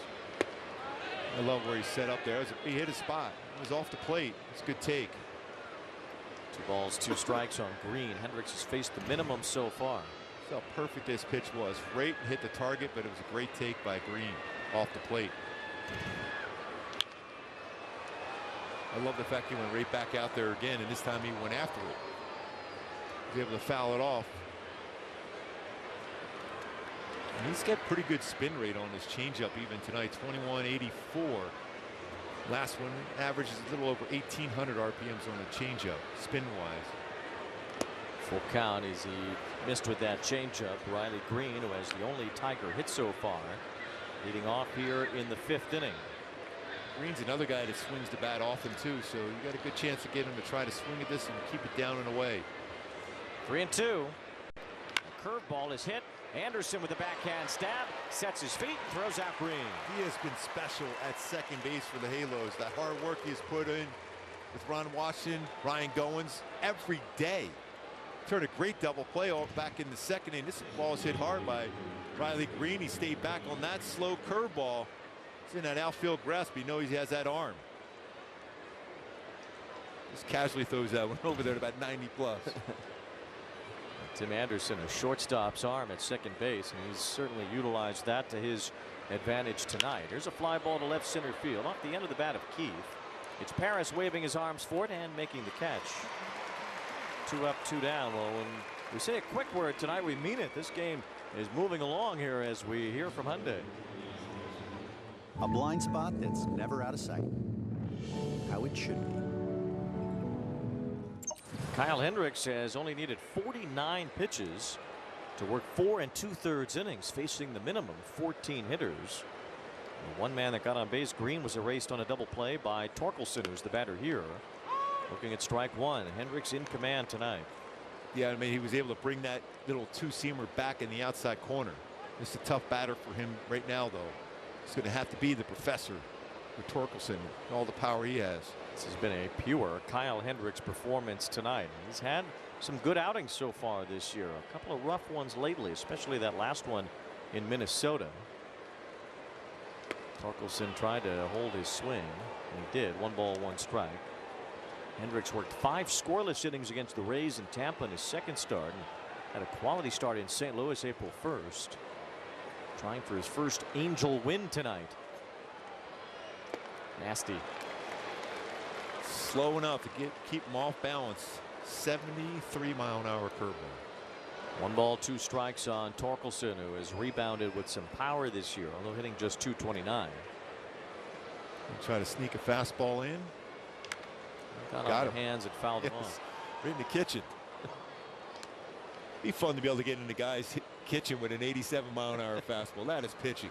I'll go give it a shot. What do you got in the tank right now? I got about 70. All right. You're gonna have to use the ephus. There's almost an ephus on that curveball. 1 ball, 2 strikes, rather 2-2 now on Torkelson. This feels like he's reading this pretty well. This is going to have to be a perfect pitch right now for Kyle. Hendricks going to work here with a count, 2 balls and 2 strikes. And Torkelson pops it up. Great pitch, change piece. It's Neto calling for it. Kyle Hendricks has faced the minimum 15 hitters in 5 innings tonight. Every game night is a chance to go big with MLB Big Inning. Turn on baseball's only nightly show that brings you the biggest plays of the night, live and commercial-free. Strikes him out. No one stacks more clutch plays into one live show with up to 4 games on a single screen. Out of here! He is on fire.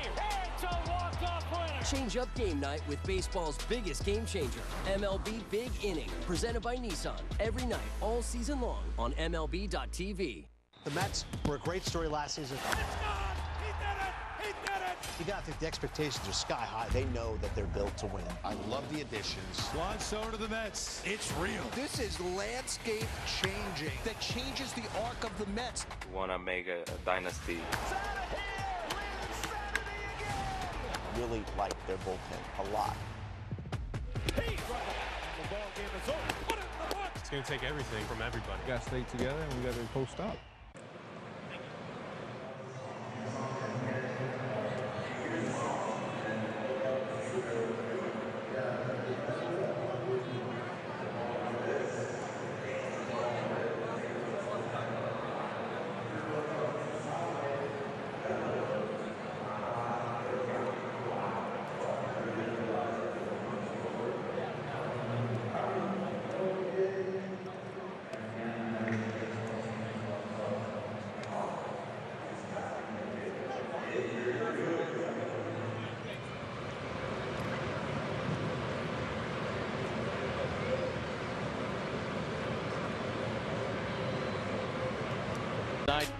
Jorge Soler drilling one against Tarek Skubal that Kerry Carpenter caught with Baez in the neighborhood. But tonight with Green out there in center field, and the miscommunication led to a run for the Angels. Yeah, the only run of the game so far. T-Mobile coverage cam. The ground the Tigers were not covering. Oh, that is unbelievable there. Henry Parrott's not real happy about that being called. That's not even reasonably close to the plate. Someone in the Angels dugout is screaming toward Manny Gonzalez, the home plate umpire. I mean, you have to swing at the next pitch. I mean, that first pitch is not even close. He's hearing it into that dugout. It was down and it was out. Both by a wide margin. We've seen a number of those tonight from Manny Gonzalez, the home plate umpire. The ball's 2 strikes on Paris leading off. Hendricks facing the minimum 15 hitters in 5 innings. The first time he's done that since 2016. That's impressive. Talk about a throwback from Kyle Hendricks so far tonight.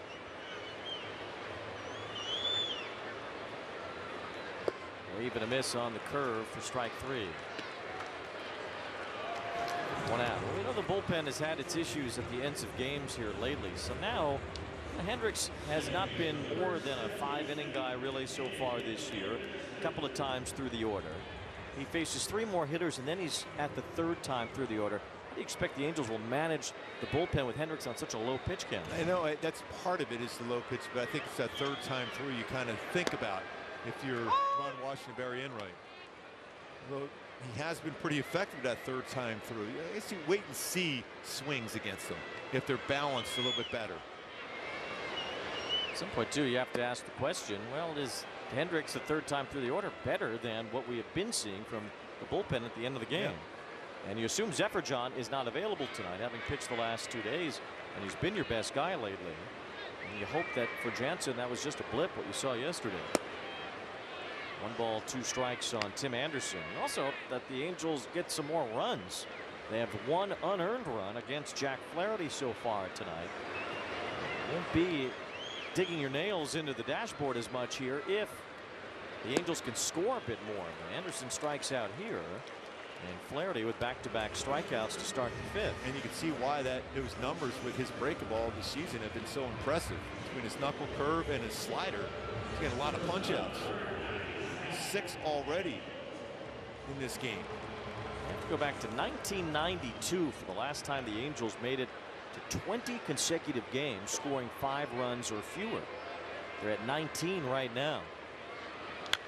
As Neto fouls one off. The 92 team did not have a lot of pop. Gary Gaetti was the team leader in home runs with 12 that year. This team does have pop. They're third in the American League in home runs, and they just aren't scoring. Putting a lot of pressure on those young bullpen arms. Oh. That's another pitch called a strike, well off the strike zone. Flaherty has thrown first pitch strikes to 16 of the 19 hitters, although it would be less if the strike zone was. I mean, that's not even close to a strike.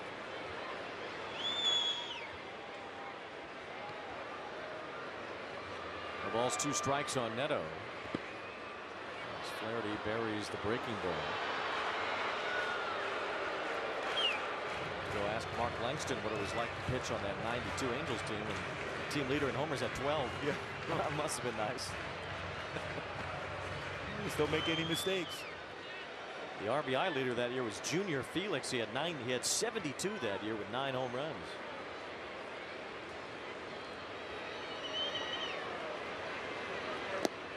Balls 2 strikes on Neto. Love to see Neto get on and use that speed, especially with Sean Noel coming to the plate. If he gets on, contact hitter.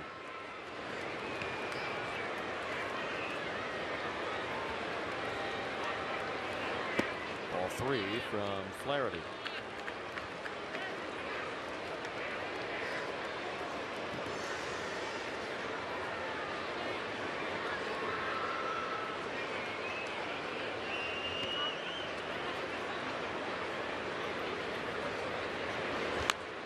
Good battle here for Neto. Already a hit in the game. Stolen base.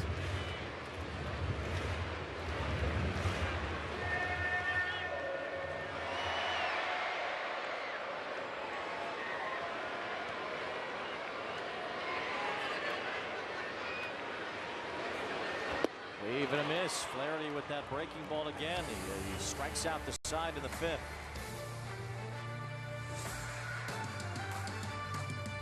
If you're a Rockies fan, they've got some young talent. Pretty dynamic, everyday position club. Starting to see some young guys with some serious talent. There's some speed and there's some pop.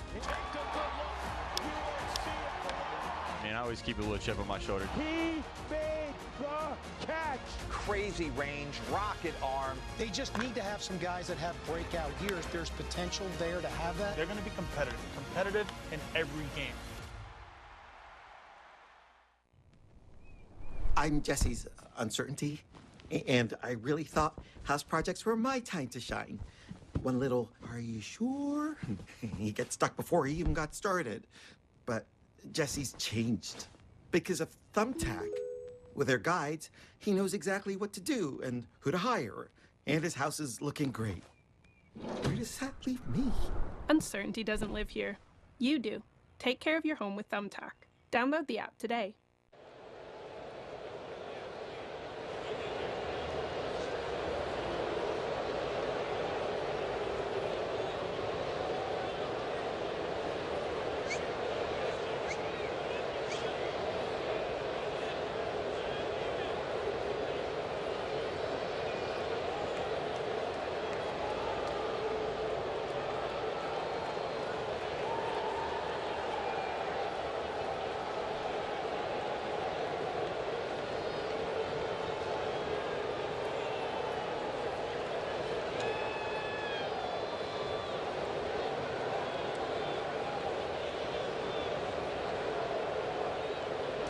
And Angels with the starters both looking good here tonight. Hendricks has allowed just 1 hit, 1 base runner. Flaherty 1 unearned run. He has 7 strikeouts.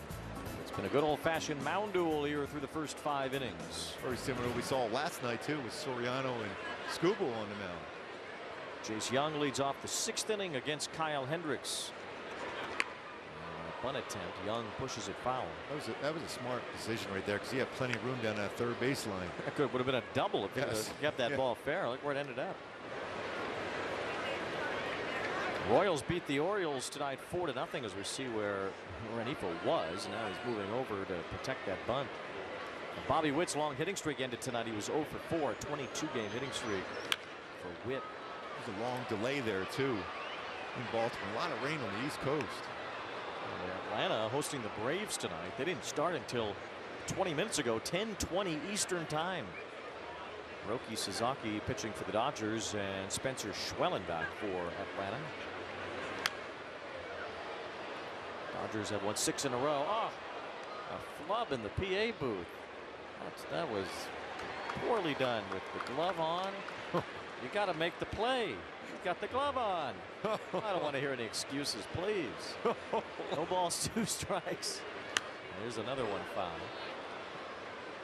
That was right in the glove. Every once in a while, you just don't have that glove working that day. Blake's tracking the errors in the PA booth, so he's marking that one down. By the way, a swing like that, you almost want to go a little further off the plate and down. See if you get him to go after a young hitter like this. Young popped out his first time. A lot of soft contact against Hendricks today.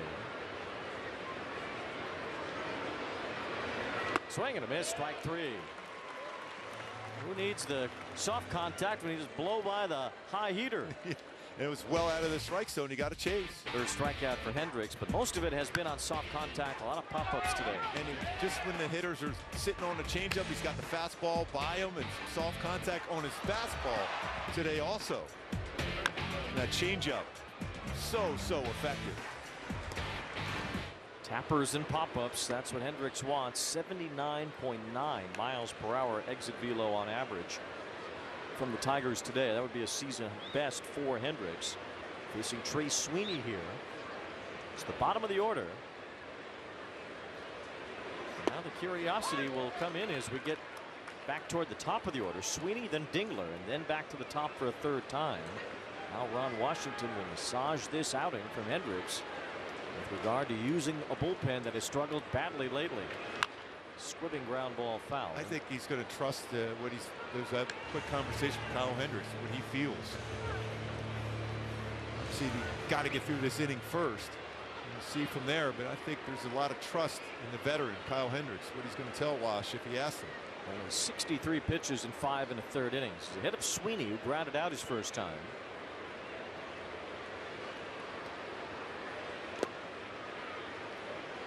Two now the count. Sweeney brought up in the Dodger organization and traded to the Tigers for Flaherty last year. Wrestled that shortstop position away from Baez, although Baez has been hitting as a center fielder of late. Brings that right on that inside corner again. Got a strikeout of McKinstry on that same type of pitch earlier. And that's in the strike zone, right that upper quadrant. That's where you want those corners for Kyle Hendricks. Curveball busted into the ground right at Tim Anderson. 2 up, 2 down here in the 6th inning. Get a piece of Angels history when you visit angels.com/auctions, the official source for game-used Angels memorabilia. Bid on exclusive items like hats, baseballs, jerseys, and more by visiting angels.com/auctions today. So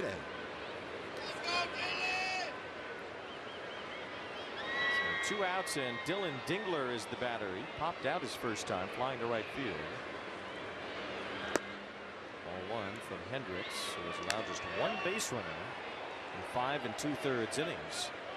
He's sped this game to a point where it blew right by our supposed mac and cheese delivery. I wouldn't have said all those nice things about Chochko earlier if I knew we were going to get the mac and cheese so late.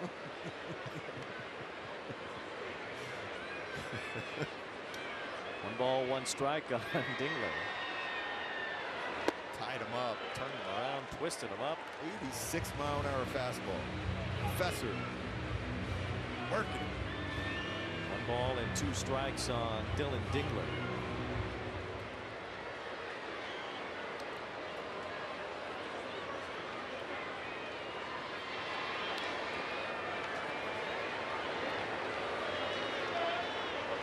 Taking his time tonight. He has been in command as Dingler floats one shallow left center, and that's going to fall for a base hit. Yeah, you're going to have some of those flares fall in there. That soft contact is just strong enough to fight that one off. 2 out single, the second base runner for the Tigers, and This will put Hendricks over the minimum for the first time tonight as it goes to Carpenter, batting for a third time. He's 0 for 2 with a pop foul out and a soft ground out back to Hendricks. He's got 8 ground ball outs today, Kyle Hendricks, including the double play. Coming in the game, this is 36% ground ball rate. This crowd here tonight, Angels have the lead up 1-0. As Carpenter takes ball 1. What are the challenges now the third time through after having these guys off balance for 6 innings? I always felt personally that if I went through the 2 times through the lineup and haven't gotten good contact against them, I'm feeling good about doing the same thing and make them make an adjustment against me on the mound. I think that's what Kyle's going to do the same thing. And he did. There's a pop-up. So Carpenter on the third try doesn't hit it very hard again. Taylor Ward squeezes it, and Kyle Hendricks in control tonight.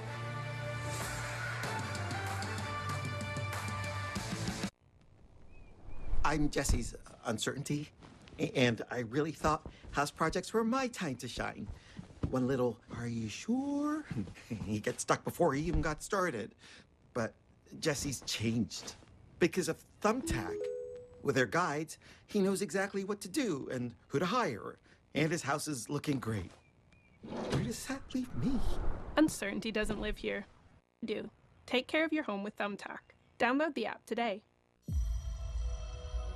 Hey, Allison, founder of Poppy here. We have some huge news. Poppy has teamed up with the Minecraft movie in celebration of the release to create limited edition packaging and can design. Minecraft movie! There's nothing better than a crisp cold Poppy to boost your building skills or quench your thirst while watching a Minecraft movie. Catch it in theaters April 4th. And get your limited edition Poppy at retailers everywhere right now.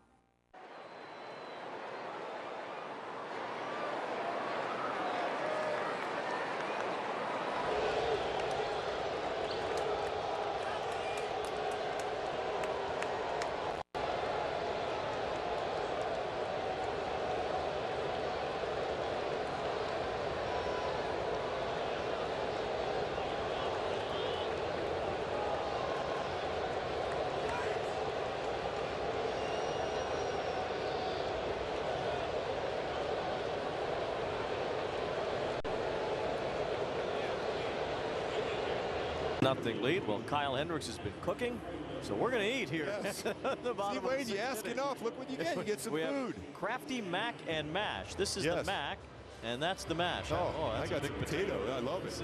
Let's see the big potato. Wow. How is it? Oh, A-okay. Incredible. They're in sections 114 and 237. You Wow, get the that's mac really and good. cheese. Oh, you loved it. Oh, yes. Very much so.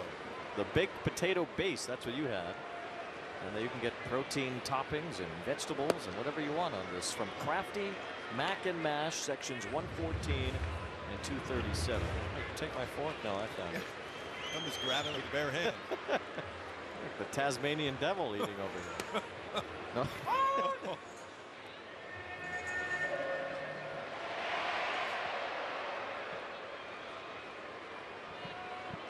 Very solid, isn't it? Yeah. A little buffalo cauliflower there, I wouldn't mind. I think Shonwell wants to step out and wonder where that curveball was compared to the strike zone.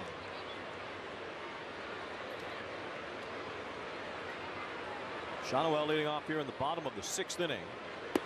2 balls and a strike on Flaherty. So go to Crafty Mac and Mash when you're here at the Big A. Yes. We know you're going to be here because there's so many people here. Every home game so far has had good crowds.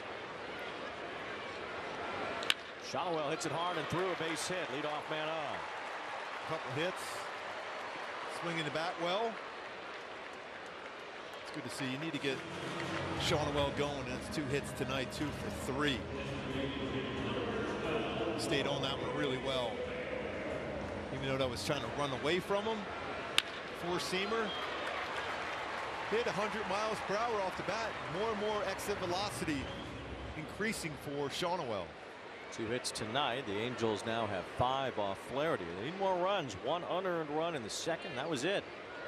And Soler bats here, and he hits one hard. That's into left field, a base hit. Well, something brewing with 1st and 2nd, nobody out on back-to-back singles. Oh, the last at bat for Taylor Ward, he hit a ball pretty well to right field. Maybe that's the swing that gets him going. Another fastball upstairs, 93, another base hit on a fastball.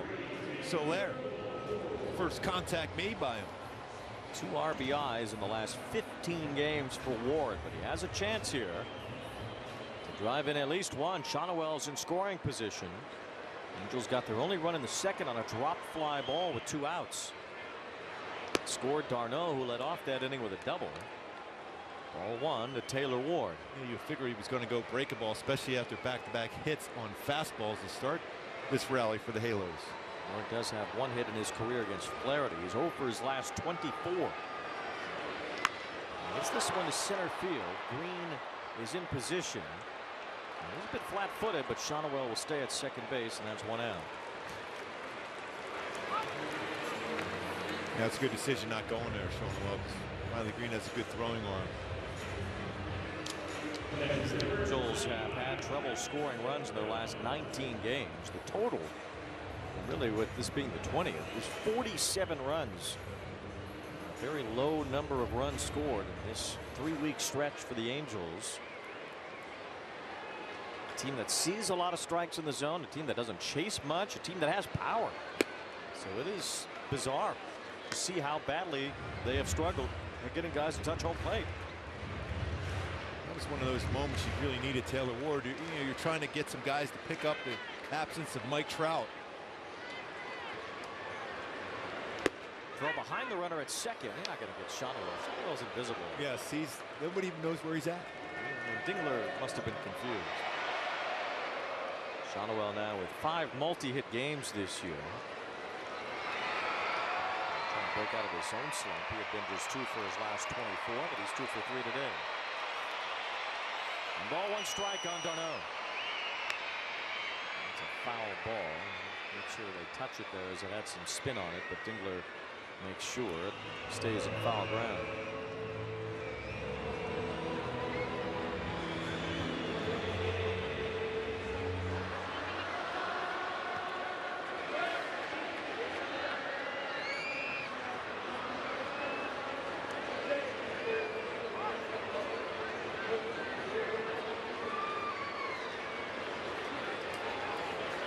See if you can get one of those hanging knuckle curves or sliders here. Hit the ball well twice. Back up the middle, 1 to right center.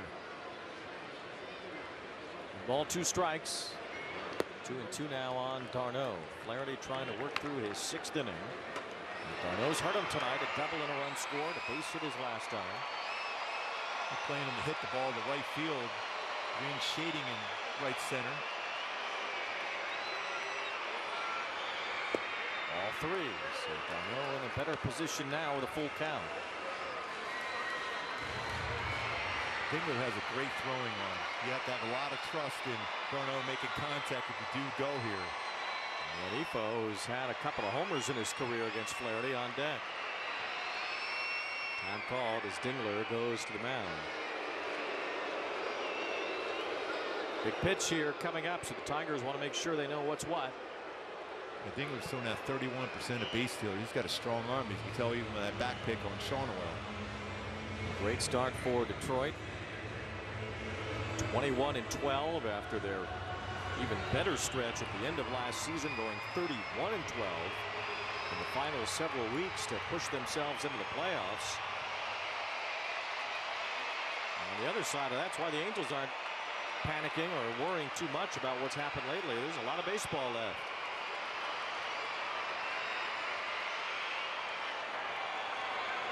Three and 2 on d'Arnaud.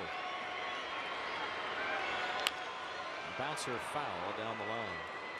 3-2 slider, pretty good slider. Nice job of just getting a piece of that one for Travis d'Arnaud.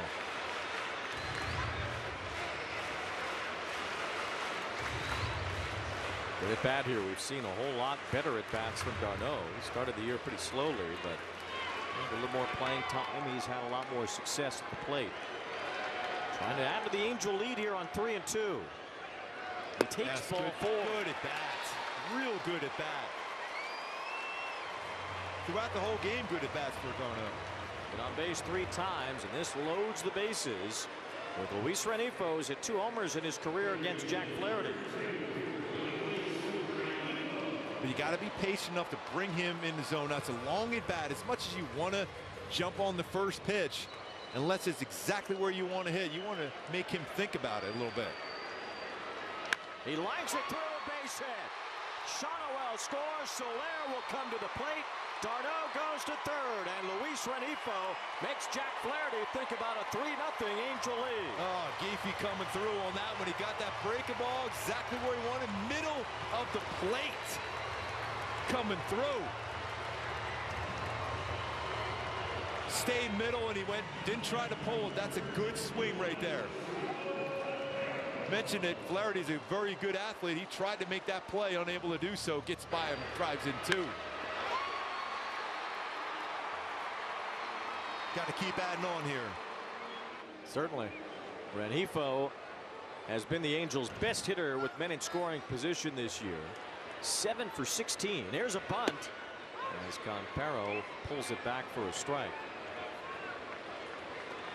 Darno does not have very good speed at third base, so if you're thinking about a squeeze here. That was a bunt for a hit. I don't know if you, especially with the third baseman, and he's a good contact hitter. Lift that ball in the air. The ball's in a strike. Campero cuts through that 0-2. But Renifo now hitting .438 with runners in scoring position.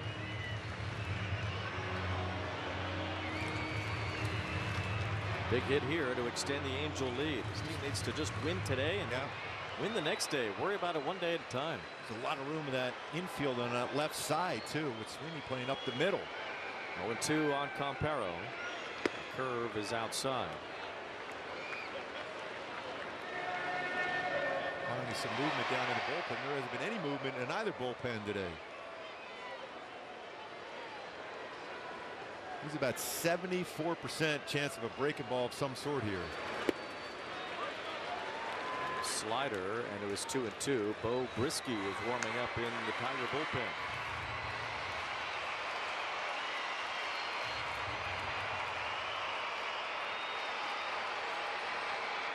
Flaherty struggling to get through the 6th. He's allowed 2 runs, 3 hits. There goes Renifo, swing and a miss for strike 3. Throw to second is not in time, a stolen base. With the runner going, Campero expanded his strike zone and struck out. See him chase that high above the strike zone all that often. A lot of times you're out there in protect mode as he tried to bring his hands up. See how strong that throwing arm is, but Renifo able to pick up the stolen base. His first of the season, been caught twice so far. At 24 last year, so he ran a lot more then. Gets the steal here, and now it's Paris with an RBI chance with 2 men in scoring position. It was his fly ball that fell in earlier that helped the Angels take a 1-0 lead. Now 3-0 as Paris takes ball 1. Dingler's really good behind the plate too. Ball didn't even get close to getting away from him. He's been solid swinging the bat, but pretty good glove there too. Remember, he's the backup really. Jake Rogers is supposed to be the starter. Dingler has done a great job filling in. 2 balls, no strikes. First base open with Anderson on deck. As a young hitter, you're just zoning in on your spot right now, preferably in that lower third of the strike zone.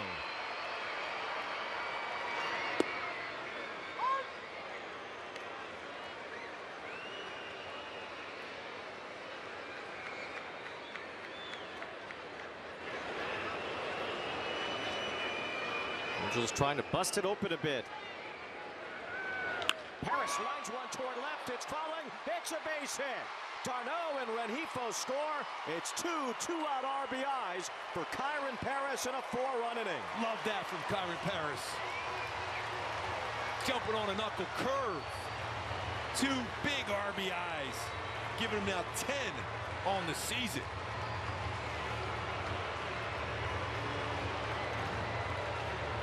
And that one will send Jack Flaherty to the shower. Just stayed upstairs and he jumped on it. It was quick hands. He's getting better and better, more comfortable in the batter's box.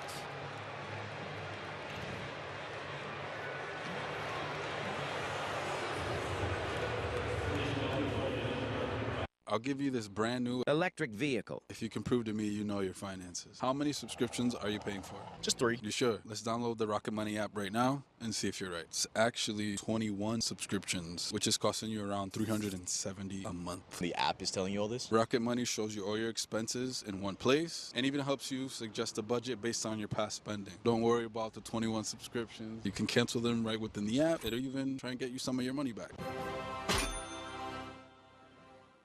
This is Fubo. It's a better way to watch ESPN and other top sports networks. Plus, get coverage of your local teams all year long. Start watching at FuboTV.com. Ooh, that's a lovely view. What are you two looking at? Tip pick. What did you say? Tip pick. Tickets to the show with no hidden fees.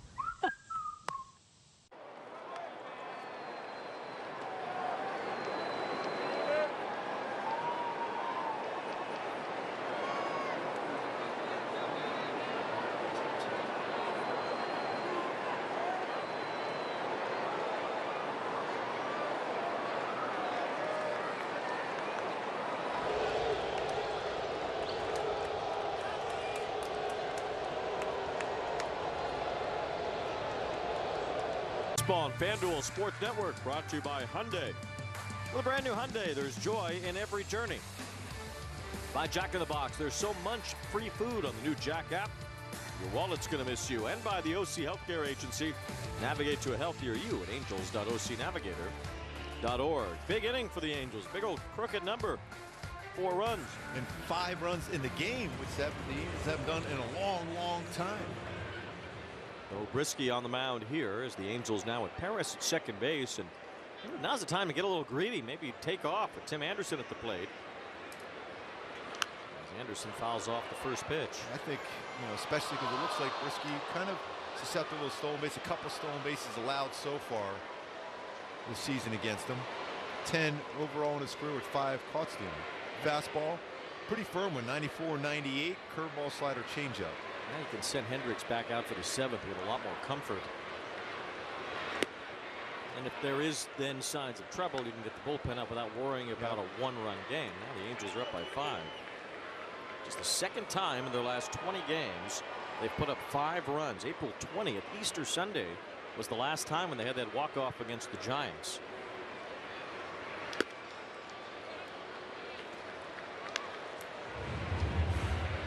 Been even longer since they scored 6 in a game. Go back to April 10th in Tampa when they put up 11. Let's say go right now, expecting a slider being thrown potentially. Brisky with a check on Paris at first.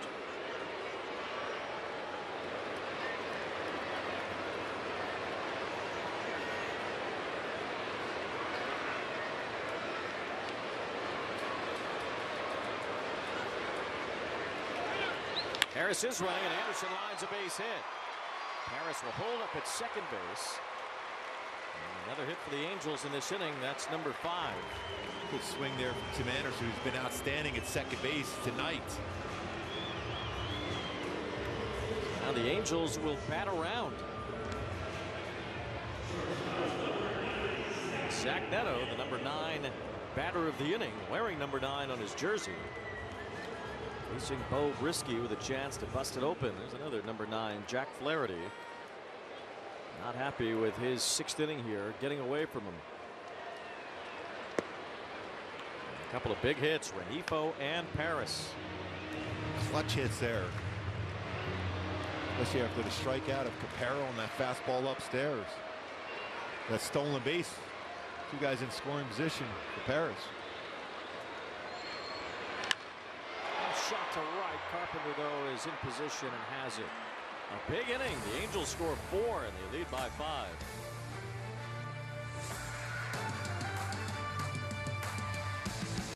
It's a great night for baseball. This matchup features some of the best talent in the game. A lot of power, a lot of marquee names. Here we go. Buckle up, folks. There's a guy who wants to be in the spotlight. The bats have come alive. A showstopper. We're just playing Powerball. This place doesn't know what hit him. These teams are entertaining, are they not? The show continues. Experience game-to-game coverage of the night's biggest moments, live and commercial-free. MLB Network Strike Zone, Wednesday and Friday nights all season.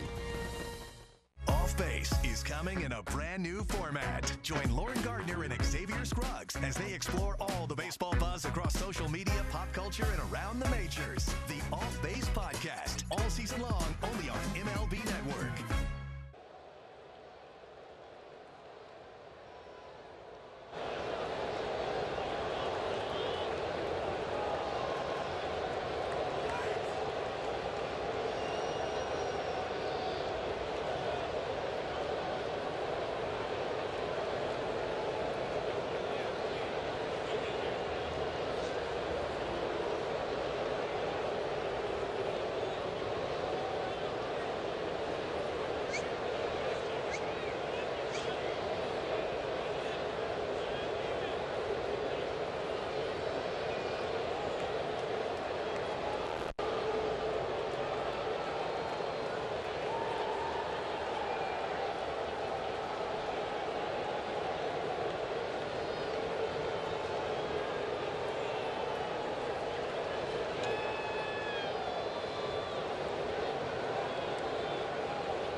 Hendricks has gotten his outs so far, 18 of them so far, 6 with his sinker, 5 with his changeup, 4 with his four-seamer.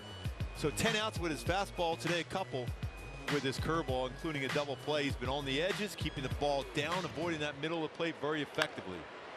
He's into the 7th inning for the first time this year as McKinstry leads off. Well, 20 minutes in between innings here for Kyle Hendricks, but he would have waited 2 hours. This team needed to score badly. Yes. And he likes that run support too. 5-0 now after a 4-run 6th. The Angels have a comfortable lead. Although with the way the Tigers have scored in the late innings these last 2 days, and even Seattle earlier in the week, can't be very comfortable until this one is completely finished. Yeah, you really want that shutdown inning here from Kyle Hendricks. So important. 1-1 on McKinstry as he looks at a curveball, strike 2. Dropped a 71-mile-an-hour curveball. Speaking of Seattle, they won again today. They have beaten the Rangers every time they've played them so far this year. 2-1 was the final today.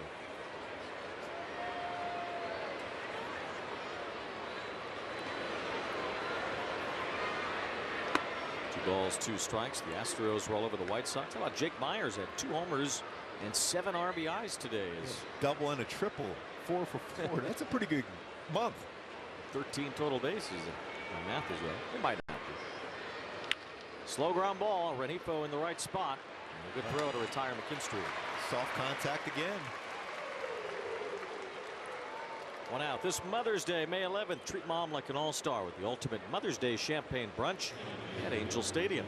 Guests will enjoy a buffet, games, raffles, and more in the Rose Garden prior to the start of the game. For more information on the Mother's Day brunch at Angel Stadium, visit angels.com/Mother's Day. Or Evan Schlaf's going to have to buy a gargantuan Mother's Day present for his wife. There's a lot going on with the Schlafs. Yes, there is. They're enjoying the game. Well, he's good for it. I think it'll be fine.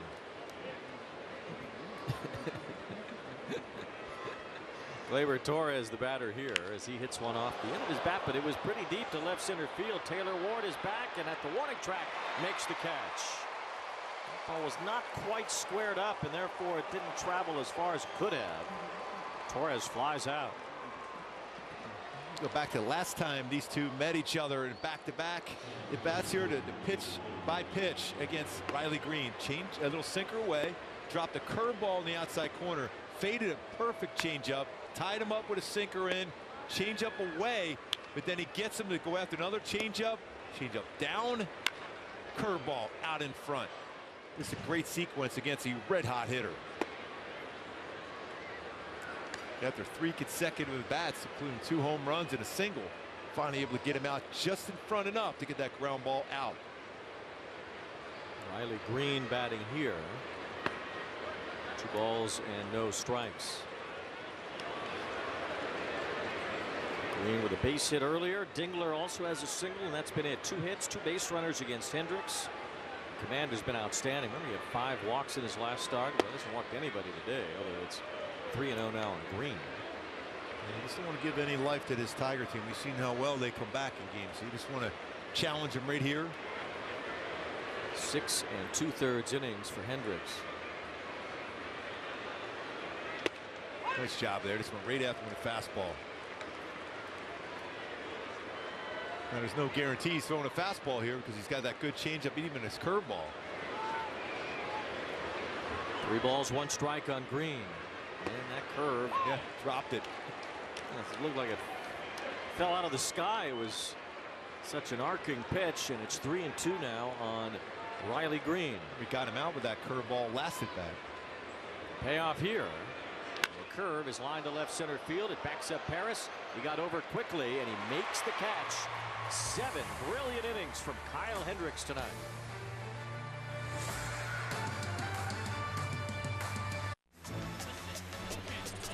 We got our hands up in the air, 'cause it's a party. We having fun here, 'cause it's a party. Oh my! This guy is next level. Oh my goodness! Lots of great baseball coming, and good guess, by the way. Play baseball like I'm still a young kid, like a little teenager. Good luck trying to hit that, man. It's unhittable. What a moment! This is the show that never ends. Kansas City's hot. They are relentless. And Bobby Witt Jr. is piping hot. One big swing from the Royal superstar. The greatest player on earth right now. You become like a massive, massive force. Salute indeed to El Capitan. You have to work more. You have to sacrifice yourself more. That's the type of baseball that wins come postseason. Just the team that we have, just doing things 1 pitch at a time, 1 inning at a time. It's just so much fun.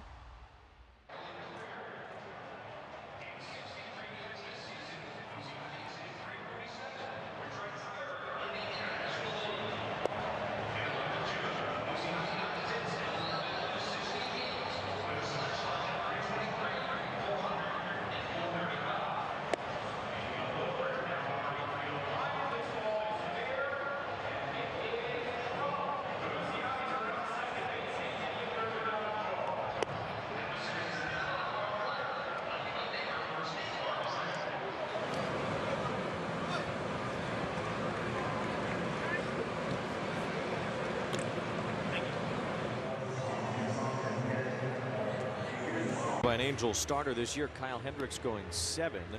Jose Soriano went 7 2/3 against the Rays on April 10th. And that's the longest start so far by an Angels starter. We'll see, Hendricks probably will go back out for the 8th inning and try to carry this club through 8 innings for the first time by a starter this year as Sean Gunther takes over for Detroit. And he's been outstanding at whip of 0.75 fastball. Has some sink to it. 91-95 slider changeup. Strike 1 to Shonowell, who led off the 6th inning with a base hit and got the rally started. The Angels batted around with 4 runs on 5 hits, all singles in that 6th inning, and a couple of clutch hits from Luis Renifo and Kyron Paris. He's trying to go extra base hit on that swing. Angels had 1 of those tonight. Garneau doubled in the 2nd inning. Kyle Hendricks, 7 innings, 85 pitches, 2 hits, no walks, no runs, and 3 strikeouts, and nobody up in the bullpen. Golf swing, a little check in a shallow left center, falls for a hit. Hey, you're not playing golf with Shonowell when you got that kind of lob wedge working. His 3rd hit, perfectly placed. That's even effective in the U.S. Open, where you know it's difficult to keep that golf ball on the green. He was able to check that one up really good. Probably not all that far away from the U.S. Open, I'm afraid. We just had the Kentucky Derby. So yeah, things are moving along.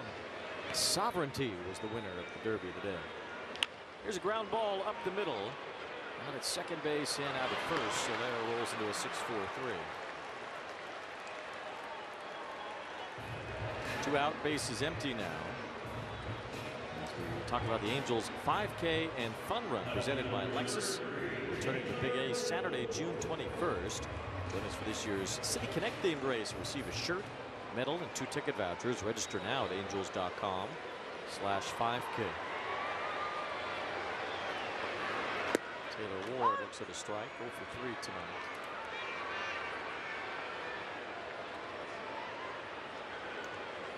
The City Connect is supposed to debut on this homestand. You got all the information from the letters on the uniforms to a snack during the course of the game. Yep. They call you Mr. Information.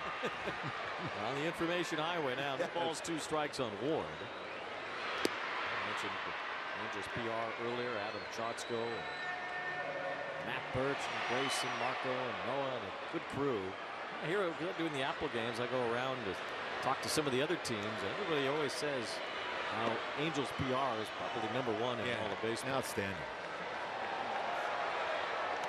And it's, you know, there is differences between the teams around the league. You can really find one that's not helpful whatsoever. Especially if you're a visiting team. Going there, hey, sometimes you're the home team. 2 balls, 2 strikes on Taylor Ward.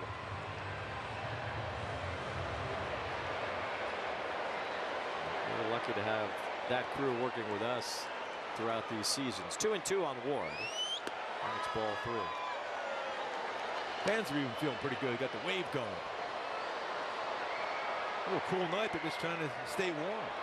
Got the fireworks coming up. Turned out to be a good crowd here tonight. A festive evening here at the Big A. As Taylor Ward lofts a fly ball. Kinstry is shy of the track, pulls it down.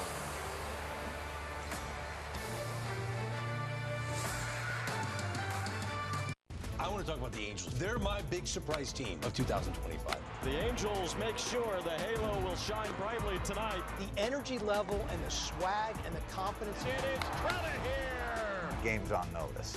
Magneto magnificent. High octane. It is fuel. It is hot. It's coming at you in a big way. It was 105.5 miles an hour. No way. And the Halos are unstoppable right now.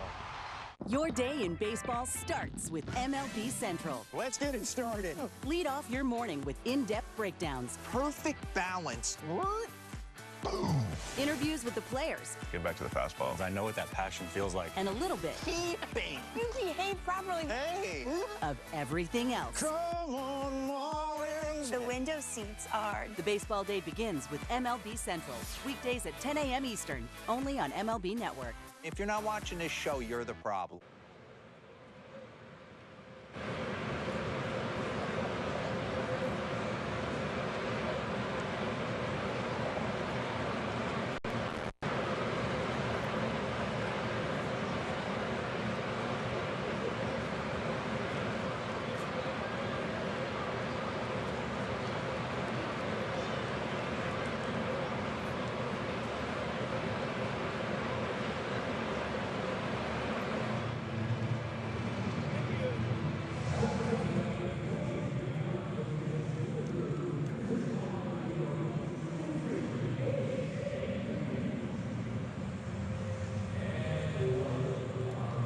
Sports Network brought to you by UCI Health, compassionate expert care for everyone in the region. Learn more at ucihealth.org. And by Pechanga Resort Casino. Play your perfect combination at Pechanga, conveniently located right off the I-15 in Temecula. Kyle Hendricks has been a wizard here tonight. 7 innings, 2 hits, no walks. He's in the 8th inning, trying to make this the longest start by an Angel this year. No Angels pitcher yet has made it through a full 8 innings. First batter here in the 8th is Colt Keith. Still exactly what he's been doing all game. The spot in his fastball still been 86, 88. Able to drop that curveball against the lefties and get back in the count on that outside corner like that. Last Angels pitcher to go through 8 full innings in a game was Tyler Anderson last year. And it was at Wrigley Field And it was against Kyle Hendricks. And he was still with the Cubs. Oh, what a great change. That is some serious fade. So Rolling Stones fade away.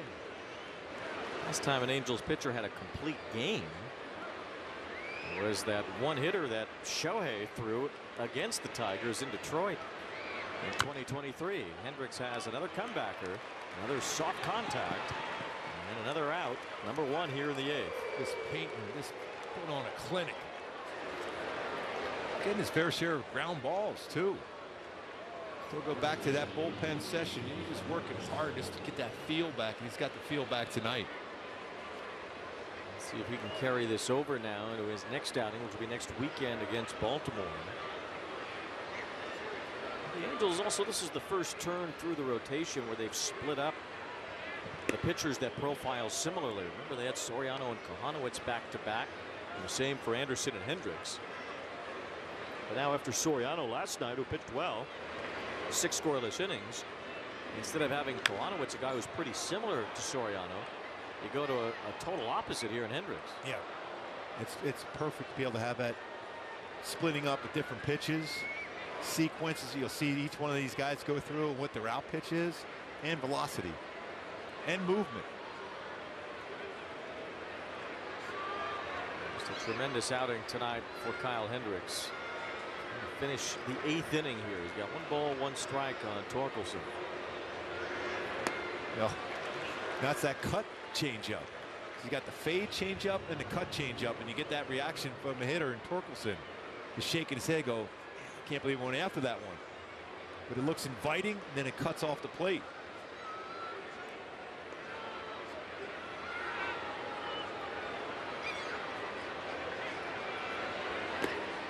Two balls, 2 strikes. Angels bullpen is now getting up. Looks like that's Brock Burke throwing in the bullpen. Yeah, notice the old school thing here now. Catcher Travis d'Arnaud giving the signals to Kyle Hendricks. That signal leads to a long fly ball, and Taylor Ward will watch that one go. So Torkelson puts one over the wall for his 10th home run. It breaks the shutout for Hendricks. The Tigers are on the board. Yeah, that's one of the few pitches all night long he didn't get down. That was a curveball that stayed up. The right pitch just didn't get it down. That's how strong Torkelson is. Even though he'd been off balance all night, he stayed back on that one. See, I was able to keep that back leg back, all that weight on the back leg, and lift. That was some serious launch angle there. Gets it out. The Tigers have now scored 17 runs in the 8th or 9th inning in this series. Well, that's all over the strike zone there, not called a strike. They scored 8 in the 9th yesterday, 3 in the 9th the day before, and 5 in the 8th inning also on Thursday. And a run in the 8th inning tonight. Strike to Young, that time called by Manny Gonzalez.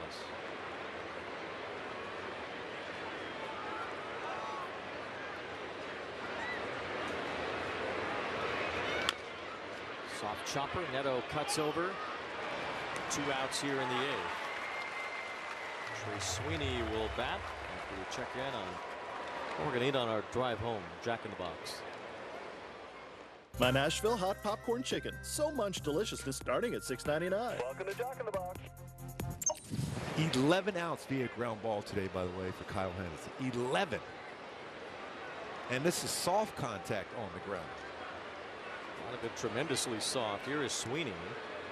Torkelson's home run will change the landscape a little bit of the exit velocity allowed tonight, but for the most part, the hitters have been off balance for Detroit, as Hendricks has made it through 7 2/3 innings.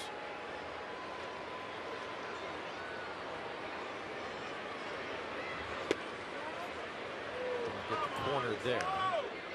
There's a little bit off the plate. 83 miles an hour on average, the exit velo tonight. Last time Hendricks pitched 8 innings in a game was June 10th, 2 years ago. Tied him up again with his fastball. That's how impressive he has been tonight. An 85-mile-an-hour fastball, you tie up a hitter. 100 pitches right now, century mark. Efficiency by the professor. No more than 17 in an inning. In those first 4 innings, especially efficient. Not even throw 12 pitches in an inning until the 5th. He's trying to get one more out to get through the 8th and end his night with a full outing. And another good fade changeup. See the fans get on their feet here for Kyle Hendricks, the local boy here, Foreman. He was so excited to pitch here at Angel Stadium for the first time. And now he's 4 outs away from his first win in his hometown ballpark. 2 balls and 2 strikes on Trey Sweeney. 2 outs in the 8th. Soft ground ball. It's Neto with a backhand. Off balance throw. It is past Shotwell. As Sweeney reaches safely, he'll go to second base.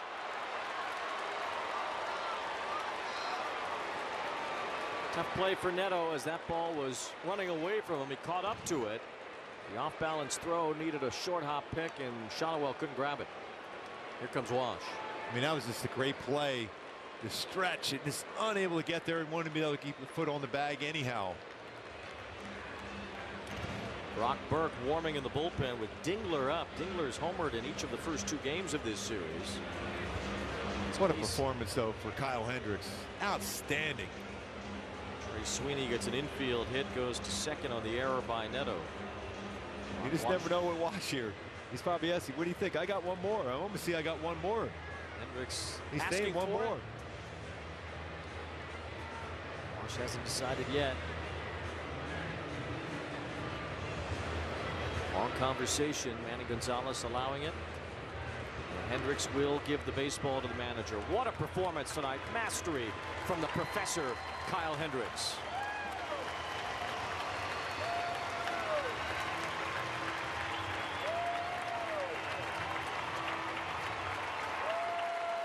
MLB Network podcast is here. Join your favorite on-air personalities for unique perspectives, in-depth interviews, and untold stories from on and off the field. The MLB Network podcast, presented by New Balance, available wherever you get your podcasts. This is a guy who has MVP-type potential. Luis Robert is one of the most talented players in the league. Great nickname, La Pantera. Can't do it anywhere on the field. He has the potential to be a 30-30 guy that can knock in 95 to 100 runs.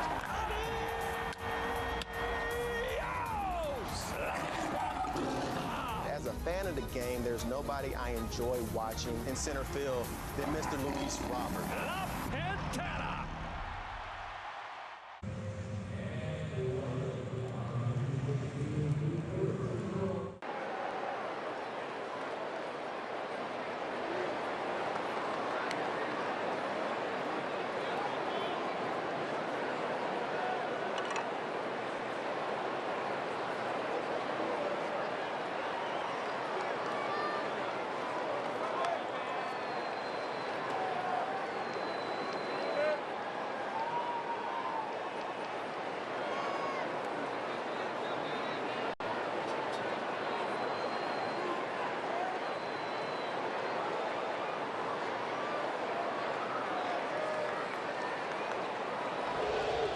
Just a vintage performance tonight. Got a standing ovation from his hometown crowd. You know, Ron Washington appreciates what Hendricks did tonight. Oh, he definitely did. He's got a smile on his face, getting that length of the game.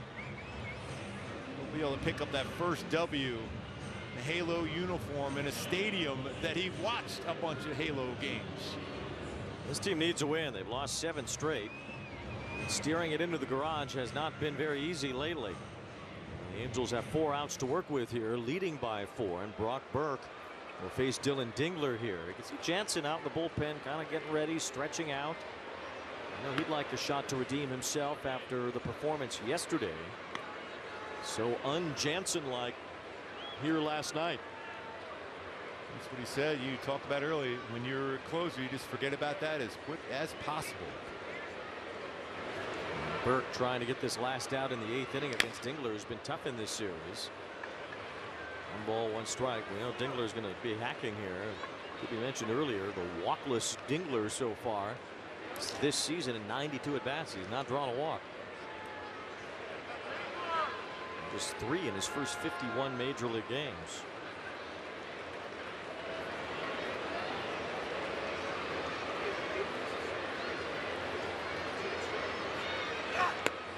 balls, 1 strike. So you don't want to give him any life here either, though, because it's been so good late. The top of the order next, or Carpenter would face the lefty here. Another lefty behind him, Pinstry. A.J. Hinch will like to mix and match in these situations too. Time was called by the batter. Tigers bench tonight. You know, Javier Baez is looming. He's been hot lately.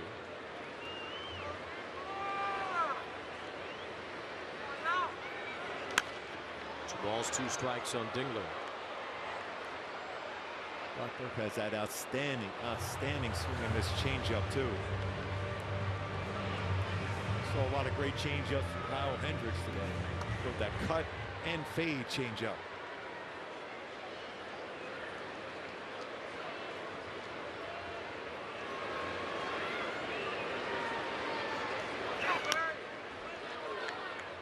Still 2 balls, 2 strikes. More of the heart of the plate than he wanted to on that fastball, but just a little bit late on it.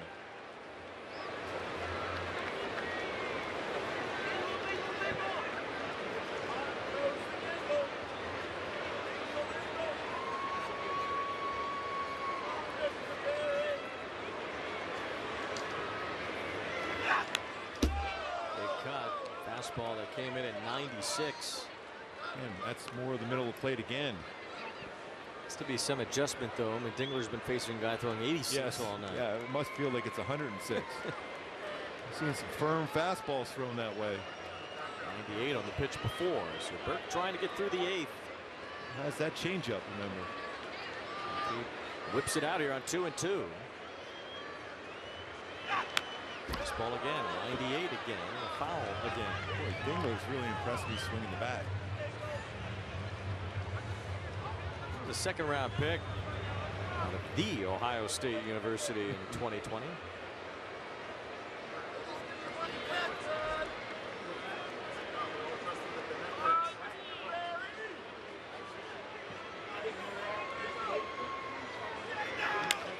Fly ball to right, playable for Campero. He makes the catch. Brock Burke gets the last out of the 8th to help Kyle Hendricks to a great night. Yordan Alvarez is just becoming this consistent hitting machine. The big man who wears 44 is 4 for 4. Face of the franchise, everything that is Houston now. He's top 5 in every category for the Houston Astros historically. Always just assume they're going to play in the ALCS. There's no effort. Boom. And you can kiss that goodbye. That's a game winner. Late inning heroics once again. He's a legend. Unbelievable. Every game night is a chance to go big with MLB Big Inning. Turn on baseball's only nightly show that brings you the biggest plays of the night, live and commercial-free. Strikes him out. No one stacks more clutch plays into one live show with up to 4 games on a single screen. Out of here! He is on fire. It's a walk-off winner. Change up game night with baseball's biggest game changer, MLB Big Inning, presented by Nissan. Every night, all season long on MLB.tv.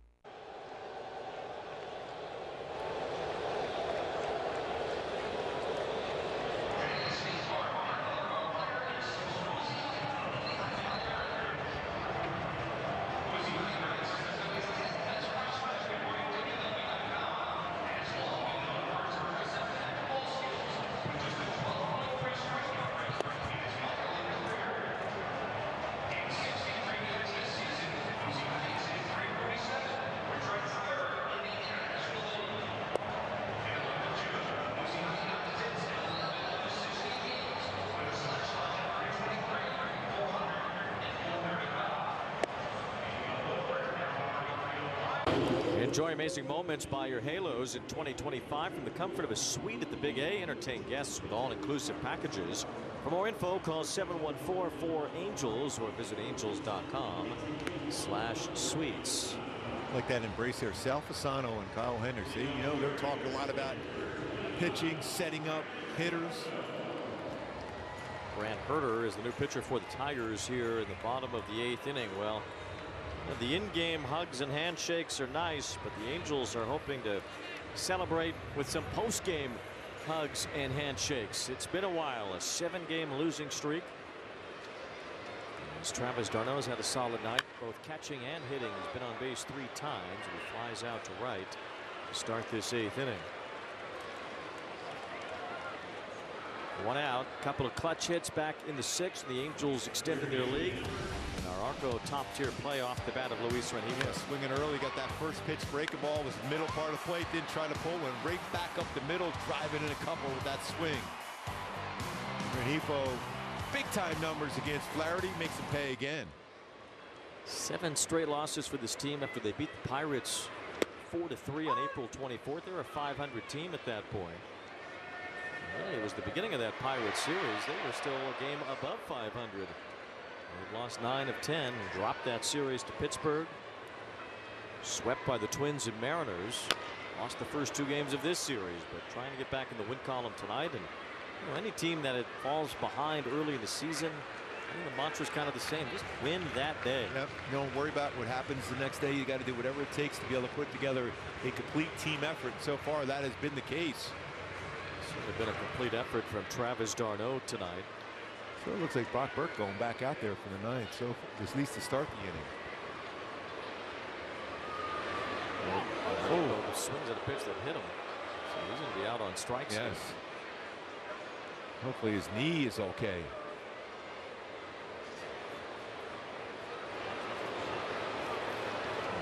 He's certainly unable to really put much weight on it right now. Mike Frostad is out.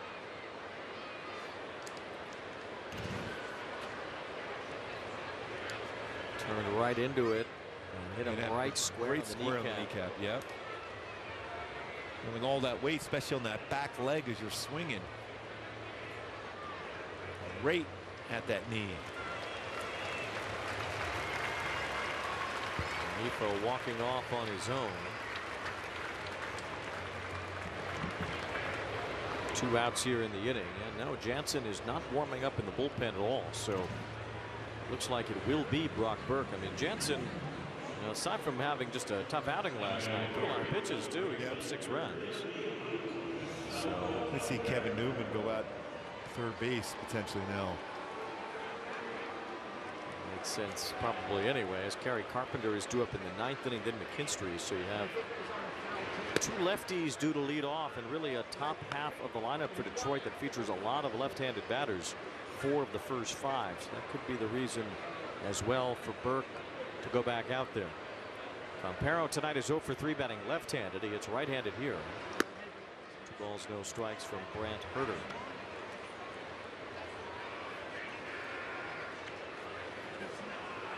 Just going back to what a job by Kyle Hendricks tonight. Needing that big performance, and he did it.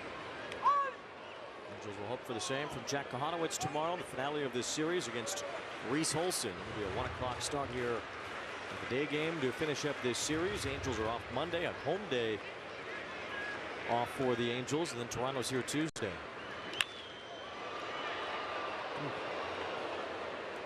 Get into the stands quickly on that one. Angels will have 3 night games with the Blue Jays, and then the Orioles in town next weekend. Long homestand, and then we'll stay in the area to go to San Diego and then to Dodger Stadium. A good crowd tonight, 31,335.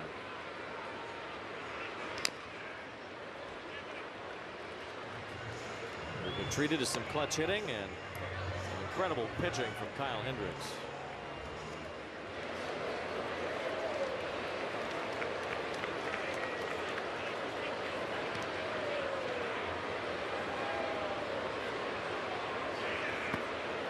Swing and a miss by Campero sends us to the 9th inning. The Angels up by 4.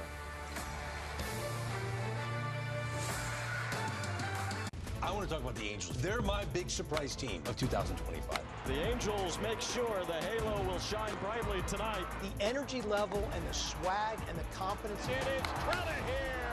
Game's on notice. Magneto magnificent. High octane. It is fuel. It is hot. It's coming at you in a big way. It was 105.5 miles an hour. No way. The Halos are unstoppable right now. I've been holding my breath this entire inning. Panicking won't turn a pop-up into a home run. Just like stressing about tickets won't get us better seats. What about the unhinged prices? That's why I use Game Time. Prices actually go down the closer it gets to first pitch, even up to 60% off. What time is it? It's Game Time. Should've used Tick Pick. Wait, what'd you say? Tick Pick. Look. Oh, whoa, whoa, dude. What? There are no hidden fees. What'd you guys think I said? Oh, Tick Pick. I thought you said...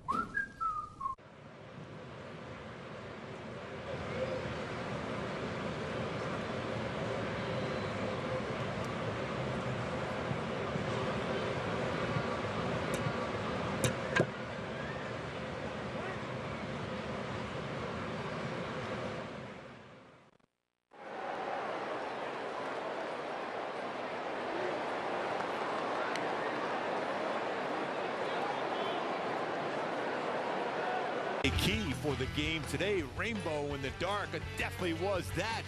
Kyle Hendricks on the bump today. 7 2/3. 1 run allowed, 3 punch-outs, 0 walks, only 4 hits. Looking for that rainbow. The team has been struggling, and that's exactly what you got for Kyle Hendricks. Is Ron Washington with that smile with the professor. Tigers had all their lefties due up at the top of the order, but now they will use some of the right-handers on their bench. And first is Justin Henry Malloy batting for Carpenter. It's interesting in Carpenter's case because he is such a good hitter.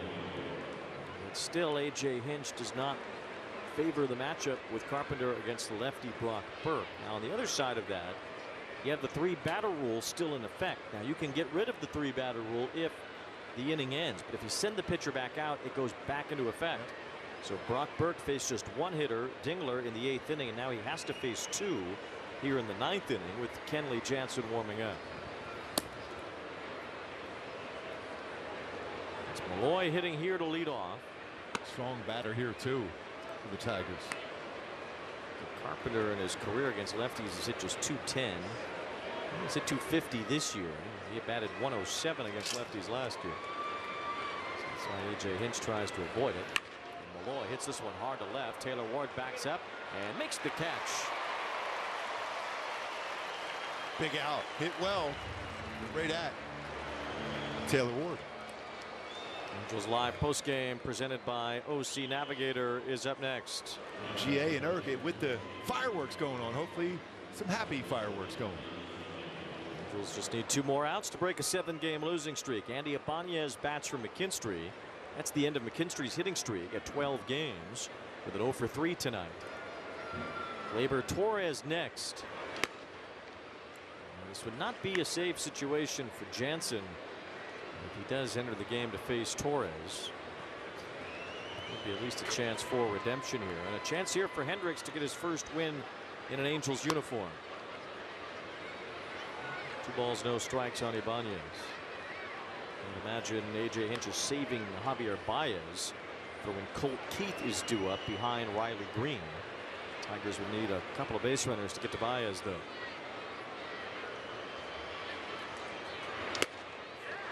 Good life on that one. Right upper quadrant, the outside corner. 2 balls and a strike on Ibanez.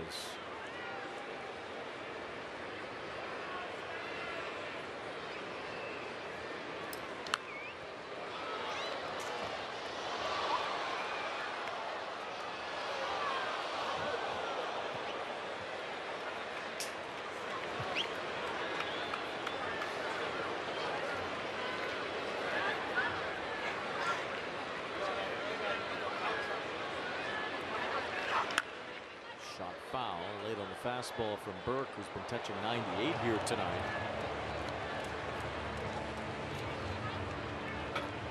Burke in relief of Hendricks. Jansen ready to go in case Ron Washington wants to finish the job with his closer. 2 balls, 2 strikes. A hot shot to the left side and through. A base hit. Now we'll see if Jansen enters. That Burke has now satisfied the 3-batter rule. Torres due up, then Green, then Keith. As we mentioned, if it gets down to Keith against a lefty, that's when you'll see Baez. For now, Ron Washington has not made a move toward the mound. He's going to stick with Burke against Torres. See if you get a ground ball and an infielder turn 2. 0-1. Kenley Jansen pitched last night for the first time in 8 days. And really just the third time in the last 2 weeks. Didn't go well. It was the first blip for Jansen, who had otherwise been perfect out of the bullpen so far this year. 2 balls, no strikes on Torres. Yeah, you don't want to give base runner. That's the one thing about your guys out of the bullpen. You got to be aggressive. You have to throw strikes and trust your stuff. Another lefty on deck in Green, and then another lefty behind him in Keith. Strike 1. Got a break on that one. Angels caught a break earlier in the game. The Tigers dropped a fly ball that should have ended the second inning. It turned into a run. Angels added 4 more in the 6th with a couple of clutch hits. Fly ball right center field. Paris backing up. He's still going. He's at the wall now, and he can't make the play up against the fence in right center field. Ibanez will go to third base. It's a double for Gleyber Torres. Maybe some of the inexperience in the outfield for Paris at play there with his back up against the wall. Maybe unfamiliar territory. Yeah, usually you try to think of how many steps you got on that dirt to get to the wall. There's a 4-seam fastball, and that's another good swing for Torres. He had that big hit to get it going yesterday, or the first day in.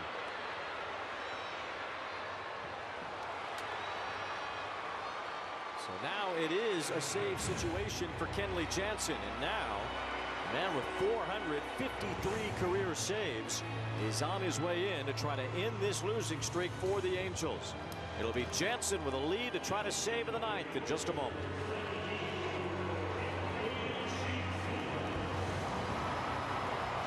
I'll give you this brand new electric vehicle if you can prove to me you know your finances. How many subscriptions are you paying for? Just 3. You sure? Let's download the Rocket Money app right now and see if you're right. It's actually 21 subscriptions, which is costing you around $370 a month. The app is telling you all this? Rocket Money shows you all your expenses in one place and even helps you suggest a budget based on your past spending. Don't worry about the 21 subscriptions. You can cancel them right within the app. It'll even try and get you some of your money back.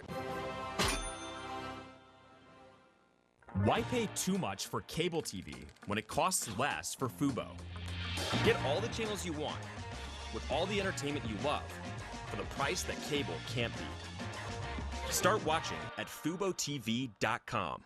SiriusXM's The Leadoff Spot is now on MLB Network. Join Steve Phillips and former MLB players Xavier Scruggs and Eduardo Perez for a recap of the night's action, preview of the day ahead, plus in-depth baseball interviews all season long on MLB Network.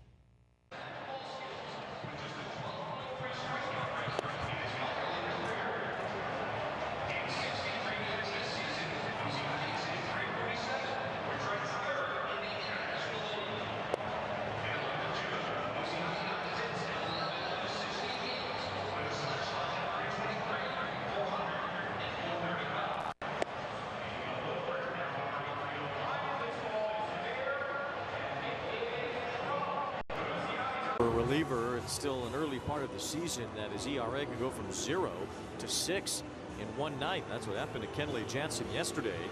He's going to try to put that behind him here and think about career save number 454. As he inherits a couple of base runners, but ultimately those are meaningless in a 4-run game. Yeah, it's just like a kicker in the NFL. When you miss a field goal, you just got to forget it right away. Same thing as a closer. Just forget about what happened yesterday. Clear the mind right away. He's done that so effectively throughout his whole career. At the very least, it probably keeps Baez in the dugout with Colt Keith on deck. The batter here is Riley Green. And here's a bouncer to first. Shonowell handles that. An easy out on the first pitch for Jansen. 2-away. The run does come in from third, but it's 5-2 with 2 outs.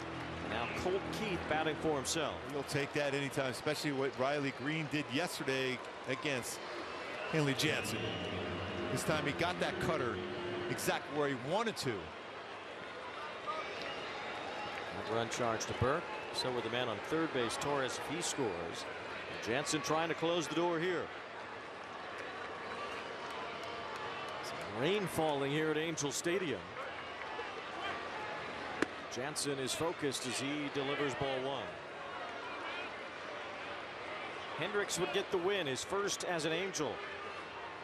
Extra meaningful to him, having grown up coming to this ballpark.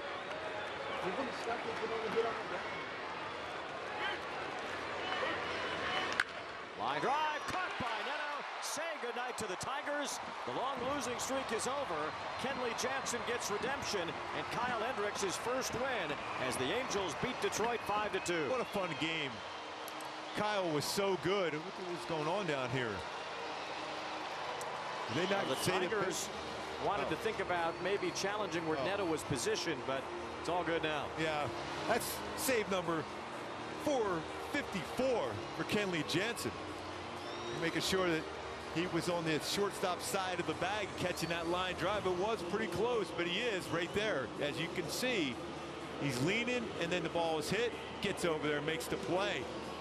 Congrats to Kyle Hendricks picking up his first career win in this ballpark as a Halo. What a job. Angel fan, Angel W for Kyle Hendricks. Just a beautiful job by Hendricks tonight as he earns his first win in an Angels uniform. 7 2/3 innings. Matches the longest start by an Angel this year. Outstanding. I mean, you talk about mixing and matching with his pitches. Fastball getting by hitters at 86, 87. His changeup, both the fade and cut. Curveball was outstanding on the outside part of the plate. Also, defense was good. Tim Anderson, outstanding. 11 ground ball outs. For a guy that's about 36% ground ball rate, he had it working. The adjustment he made in his bullpen session in between starts. That is why, Wayne, he is the professor. I think Kenley Jansen left that one into yesterday and said goodbye to that. He was just fine today. 2 quick outs in earning his 7th save of the season as the Angels beat Detroit 5-2. It was a busy day for Travis d'Arnaud. He got on base 3 times and he caught a wonderful outing from Hendricks tonight. He's standing by with Erica Weston. Travis, just a tremendous bounce-back performance by you guys collectively as a whole. How did it feel to turn in a performance like this from the whole team? Yeah, that was great to bounce back after yesterday's tough game, and Kyle did a tremendous job of only giving up 1 run in 7 2/3 or however long he went. And the bullpen was able to slam the door, and we got the win. Yeah, he was brilliant tonight. What allowed him to be so successful tonight against that lineup? Just keeping him off balance. Execution's the biggest thing with him, and today he had all 4 of his pitches and made it for a fun night for both of us. A lot of soft contact. Was the changeup part of that success as well? Yes, the changeup was, the curveball was, so was the sinker and the 4-seamer. How about the offense? You were on base 3 times tonight. What'd you see against Flaherty out there tonight? Just to trust the guy behind you, not try to do too much, and try to score runs other than by home runs. And you did. Collective group effort, as I mentioned, bounce-back performance. Did you feel like it was finally an opportunity for you guys to get some breaks to go your way tonight?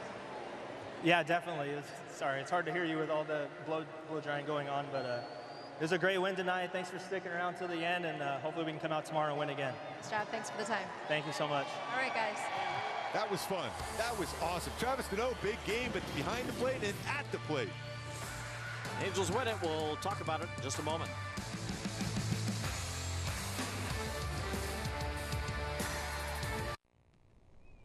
I'm Jesse's uncertainty, and I really thought house projects were my time to shine.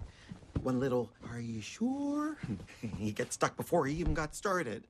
But Jesse's changed because of Thumbtack. With their guides, he knows exactly what to do and who to hire, and his house is looking great. Where does that leave me? Uncertainty doesn't live here. You do. Take care of your home with Thumbtack. Download the app today. Never clean your gutters again with LeafGuard. LeafGuard's seamless design keeps leaves, pests, and sediment out while directing water away from your home, giving you peace of mind that your home and family are protected from water damage with the industry's premier maintenance-free gutter system.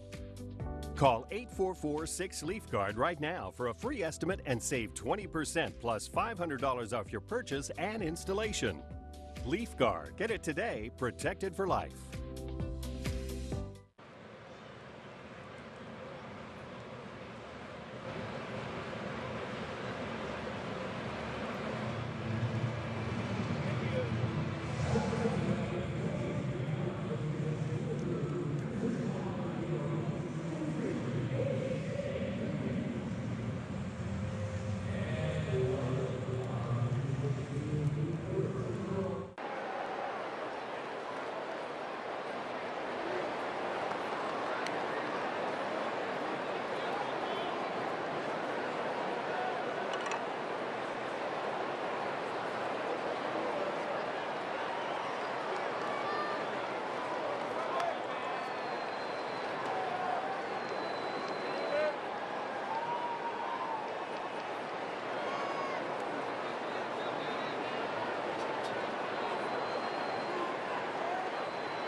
Game skid with a 5-2 win against the Tigers tonight. They'll try to make it a series split here tomorrow, the day game, to finish up this 4-game set. Angels Live will start at 12:30 with the first pitch just after 1 o'clock. Jack Kahanowitz on the mound tomorrow afternoon. Coming up next, Angels Live postgame with Erica Weston and Garrett Anderson. For Gooby and Erica, I'm Wayne Rantazzo as we say goodnight from Angel Stadium after a 5-2 Halo win. Halo will shine brightly tonight.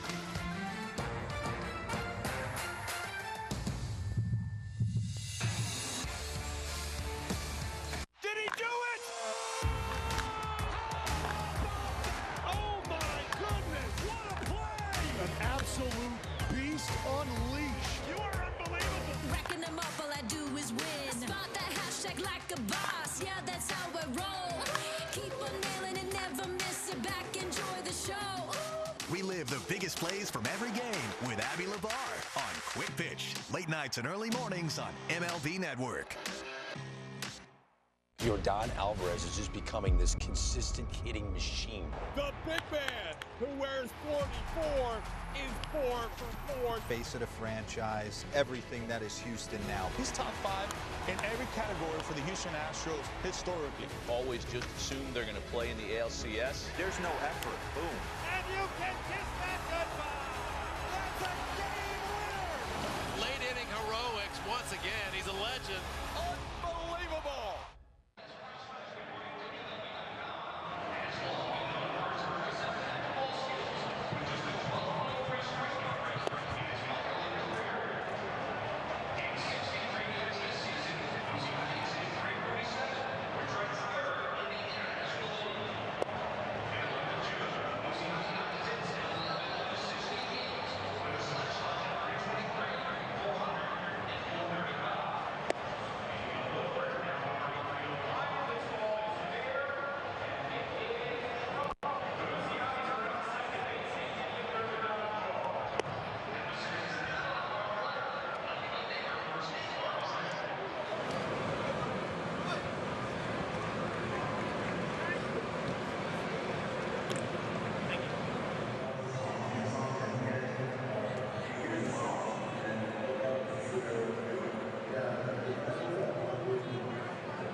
That's convenience from Chase. Make more of what's yours.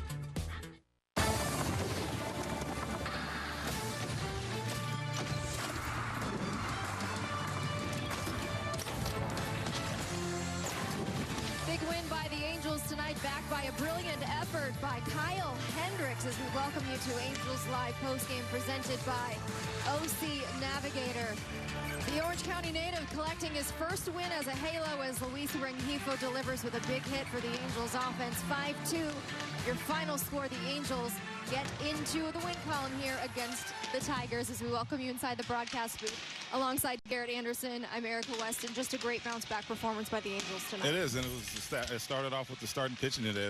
That's generally your momentum every day, and he came out and he shut the team down the whole time he was in the game. The Tigers' offense, as we mentioned in the pregame show, GA, is very potent, but a lot of soft contact by him tonight. What did you see in his 7 2/3 innings pitch tonight? And this is what it looks like when a pitcher has all his pitches working. You pretty much don't have any chance at the plate to do anything, and he lived on the corners. And the one thing that I like that he did tonight is he mixed in his curveball a lot more than he has in the past, and that just gives a different look to a hitter when you have 3 or 4 pitches to worry about as opposed to 2. What do you think they would have been expecting? Not the curve?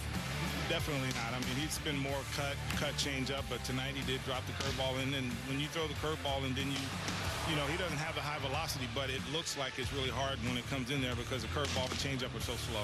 Why does the changeup, the 2 different versions of it, why is it so difficult for these hitters? It's difficult because he's throwing it out of the same arm action, and it's also coming out of the same release point. So it's really hard to differentiate. A lot of pitchers can't do that. He can do it, and that's why he gets a lot of swings and misses and takes on fastballs. 7 2/3, 1 run, 0 earned runs, GA. I'm sure pitching deep into this ball game was certainly something that he was hoping to do, but to allow him to get that far into the game, to give the guys in the back end of the bullpen, to eventually have Kenley come in and shut the door, that was important for them tonight. Very important. You know, the bullpen's been getting in there quite a bit, and he made it to where Wash couldn't come out and get him. He had clean innings, only had a couple base runners, one blip for the home run, but no traffic tonight and no pressure on him tonight at all. Did you see him living on the edges, on the shadows a little bit tonight? That's where he has to live. He can't live out over the plate, not at all. Just a good win overall for the Angels, but you mentioned backed by the starting pitching. That's where it all starts. But the Angels haven't put up 5 runs in quite some time, too, and they were able to get to Jack Flaherty tonight, who, for whatever reason, has struggled in his outings and his appearances tonight, or in his career against the Halos, but he goes 5 2/3 GA with 5 runs, 4 earned. The Halos just, they had his number tonight, and like you said, we talked about earlier, I don't put a lot of merit into past statistics, but this team just has its pitches, and they strung together some good hits tonight on off-speed pitches, and at the right time and 2-out hitting. So it was all about the 6th inning, GA. That's where the Angels were able to cash in, but it was all just base hits, just singles against Flaherty in this inning. Yeah, you could see by the swings that they really weren't trying to do too much, and that plays every day. The big swing doesn't play every day, and when he missed out over the plate, they didn't miss it, and they strung together those hits in the 6th inning, and even with 2 outs, they were still getting hits. Well, that's the key, 2 outs, especially Kyron Paris to be able to deliver as well. He's been swinging the bat better, looking for a big hit, and they're able to put up a big crooked number in that 6th inning, something the Angels had been working towards. We knew it was going to happen eventually, and tonight was the night, because as Wash says, on any given night, any pitcher is going to be the guy you might be able to break through against. This is true, and then with playing every day, the preparation that they do, and not giving up. I don't ever see any of them give up at bats or anything, so these things are going to happen. It's just you want to see them happen sooner than later, but long season, the calendar just flipped to May, so there's plenty of time for them to fix it. Luis Rengifo was the first guy to have the big hit in that inning, though. The RBI single for him. He's delivered last season in big moments with runners on. He has this season so far. Looks like he's starting to heat up a little bit at the plate. Yeah, it seems like he does have a little bit of a different approach in those situations, because he does come through quite a bit. Just maybe trying to stay in the middle of the park, but I think he's just more conscious of the middle of the field. All right, but Travis d'Arnaud, he had himself a night on base 3 times. Started with a double GA in the 2nd inning with a base hit in the 4th and a walk in the 6th.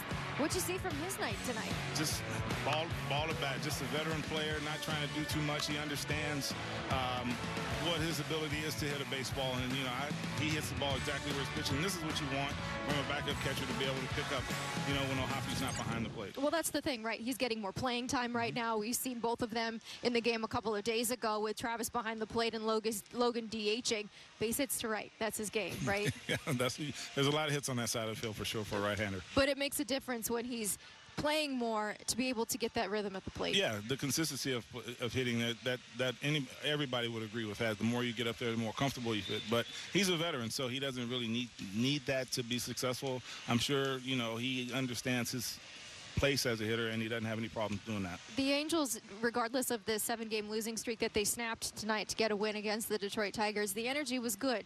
There was nobody panicking inside, right? I mean, that's important. You don't want to let those things bleed into the mental part of the game. Yeah, and it starts at the top. The manager definitely sometimes has the pulse of the club, and Ron's a calm guy, and he just expects to work hard every day, and he hits the reset button every day. So that kind of filters down to the players, and nobody gets all tight. And they had an opportunity to show up later to the ballpark today, GA, to just get their unis on, get ready to go, and get ready to work tonight against Jack Flaherty. Sometimes it's needed. You are not that way, though. I'm not. I come from a different mold. But no, I definitely agree with the reasoning behind it, and he is pacing out the season as far as getting guys rest.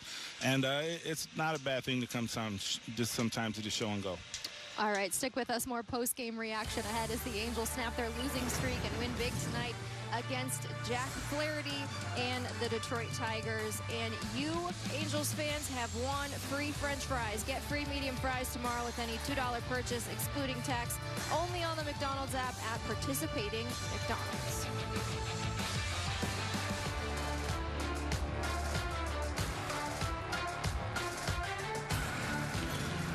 Did he do it? Oh my goodness, what a play! An absolute beast unleashed. You are unbelievable. Racking them up, all I do is win. Spot that hashtag like a boss. Yeah, that's how I roll. Keep on nailing and never miss it back. Enjoy the show. Relive The biggest plays from every game with Abby LeVar on Quick Pitch. Late nights and early mornings on MLB Network. Kansas City's hot. They are relentless. And Bobby Witt Jr. is piping hot. One big swing from the Royal superstar. The greatest player on earth right now. You become like a massive, massive force. Salute indeed to El Capitan.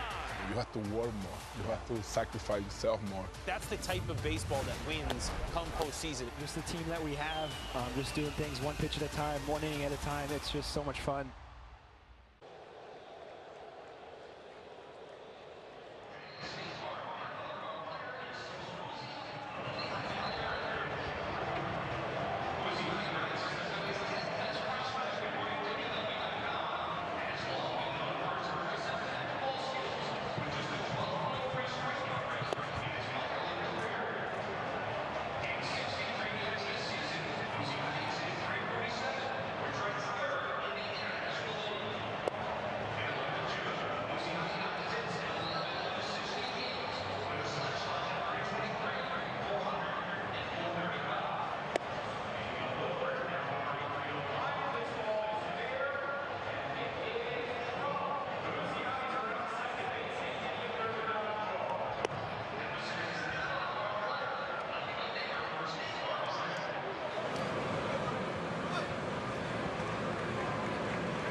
Law Tigers, California's motorcycle lawyers. Angels Live on FanDuel Sports Network is brought to you by the OC Healthcare Agency. Navigate to a healthier you at angels.ocnavigator.org. Offense puts up 5 runs tonight against Jack Flaherty and the Detroit Tigers, getting them back into the win column. 5-2 your final. They'll look for a series split tomorrow afternoon here at the Big A. We welcome you back inside the broadcast booth.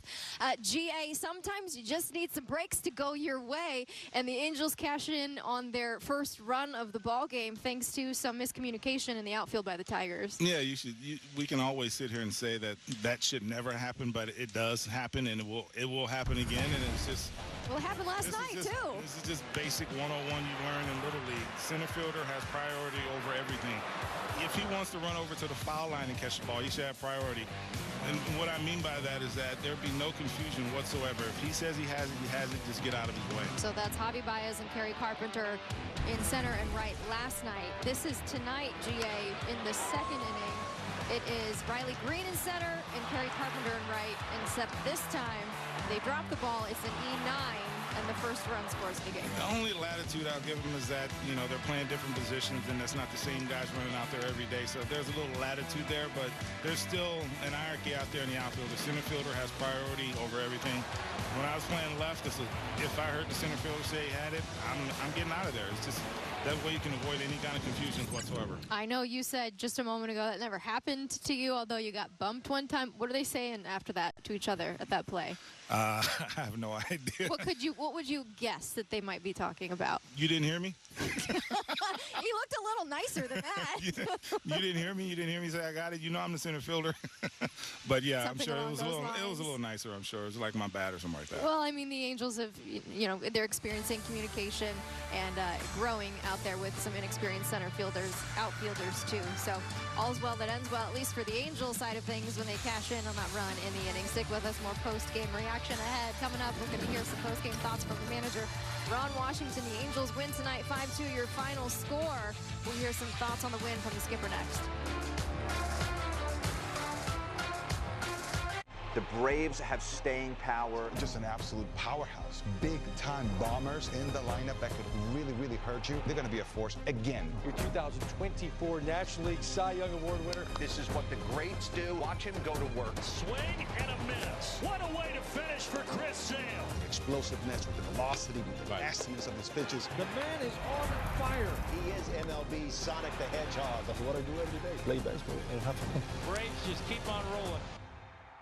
Turn on baseball's biggest game changer, MLB Big Inning. Out of here! Experience live baseball in a whole new way with up to 4 games on a single screen. He is on fire. MLB Big Inning, every game night on MLB.tv.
Sports Network is brought to you by the OC Healthcare Agency. Navigate to a healthier you at angels.ocnavigator.org. Some Saturday night fireworks tonight here at the ballpark as the Angels win, backed by a brilliant performance from Kyle Hendricks on the mound tonight as we head inside the Angels clubhouse to hear some post-game thoughts from the manager, Ron Washington. Well, we needed it bad. And, you know, Hendricks had some extra days. He really was working on some things he felt like he needed to clear up. And he almost gave us 8 innings. So we certainly needed that. He stayed off the barrel of the bats. He kept them off balance. He did a hell of a job for us. Nice to see that 4-run rally there. Yep, we needed somebody to come through in some situations, and Rengifo gave us the 2-run single, and then Kareem got us another one.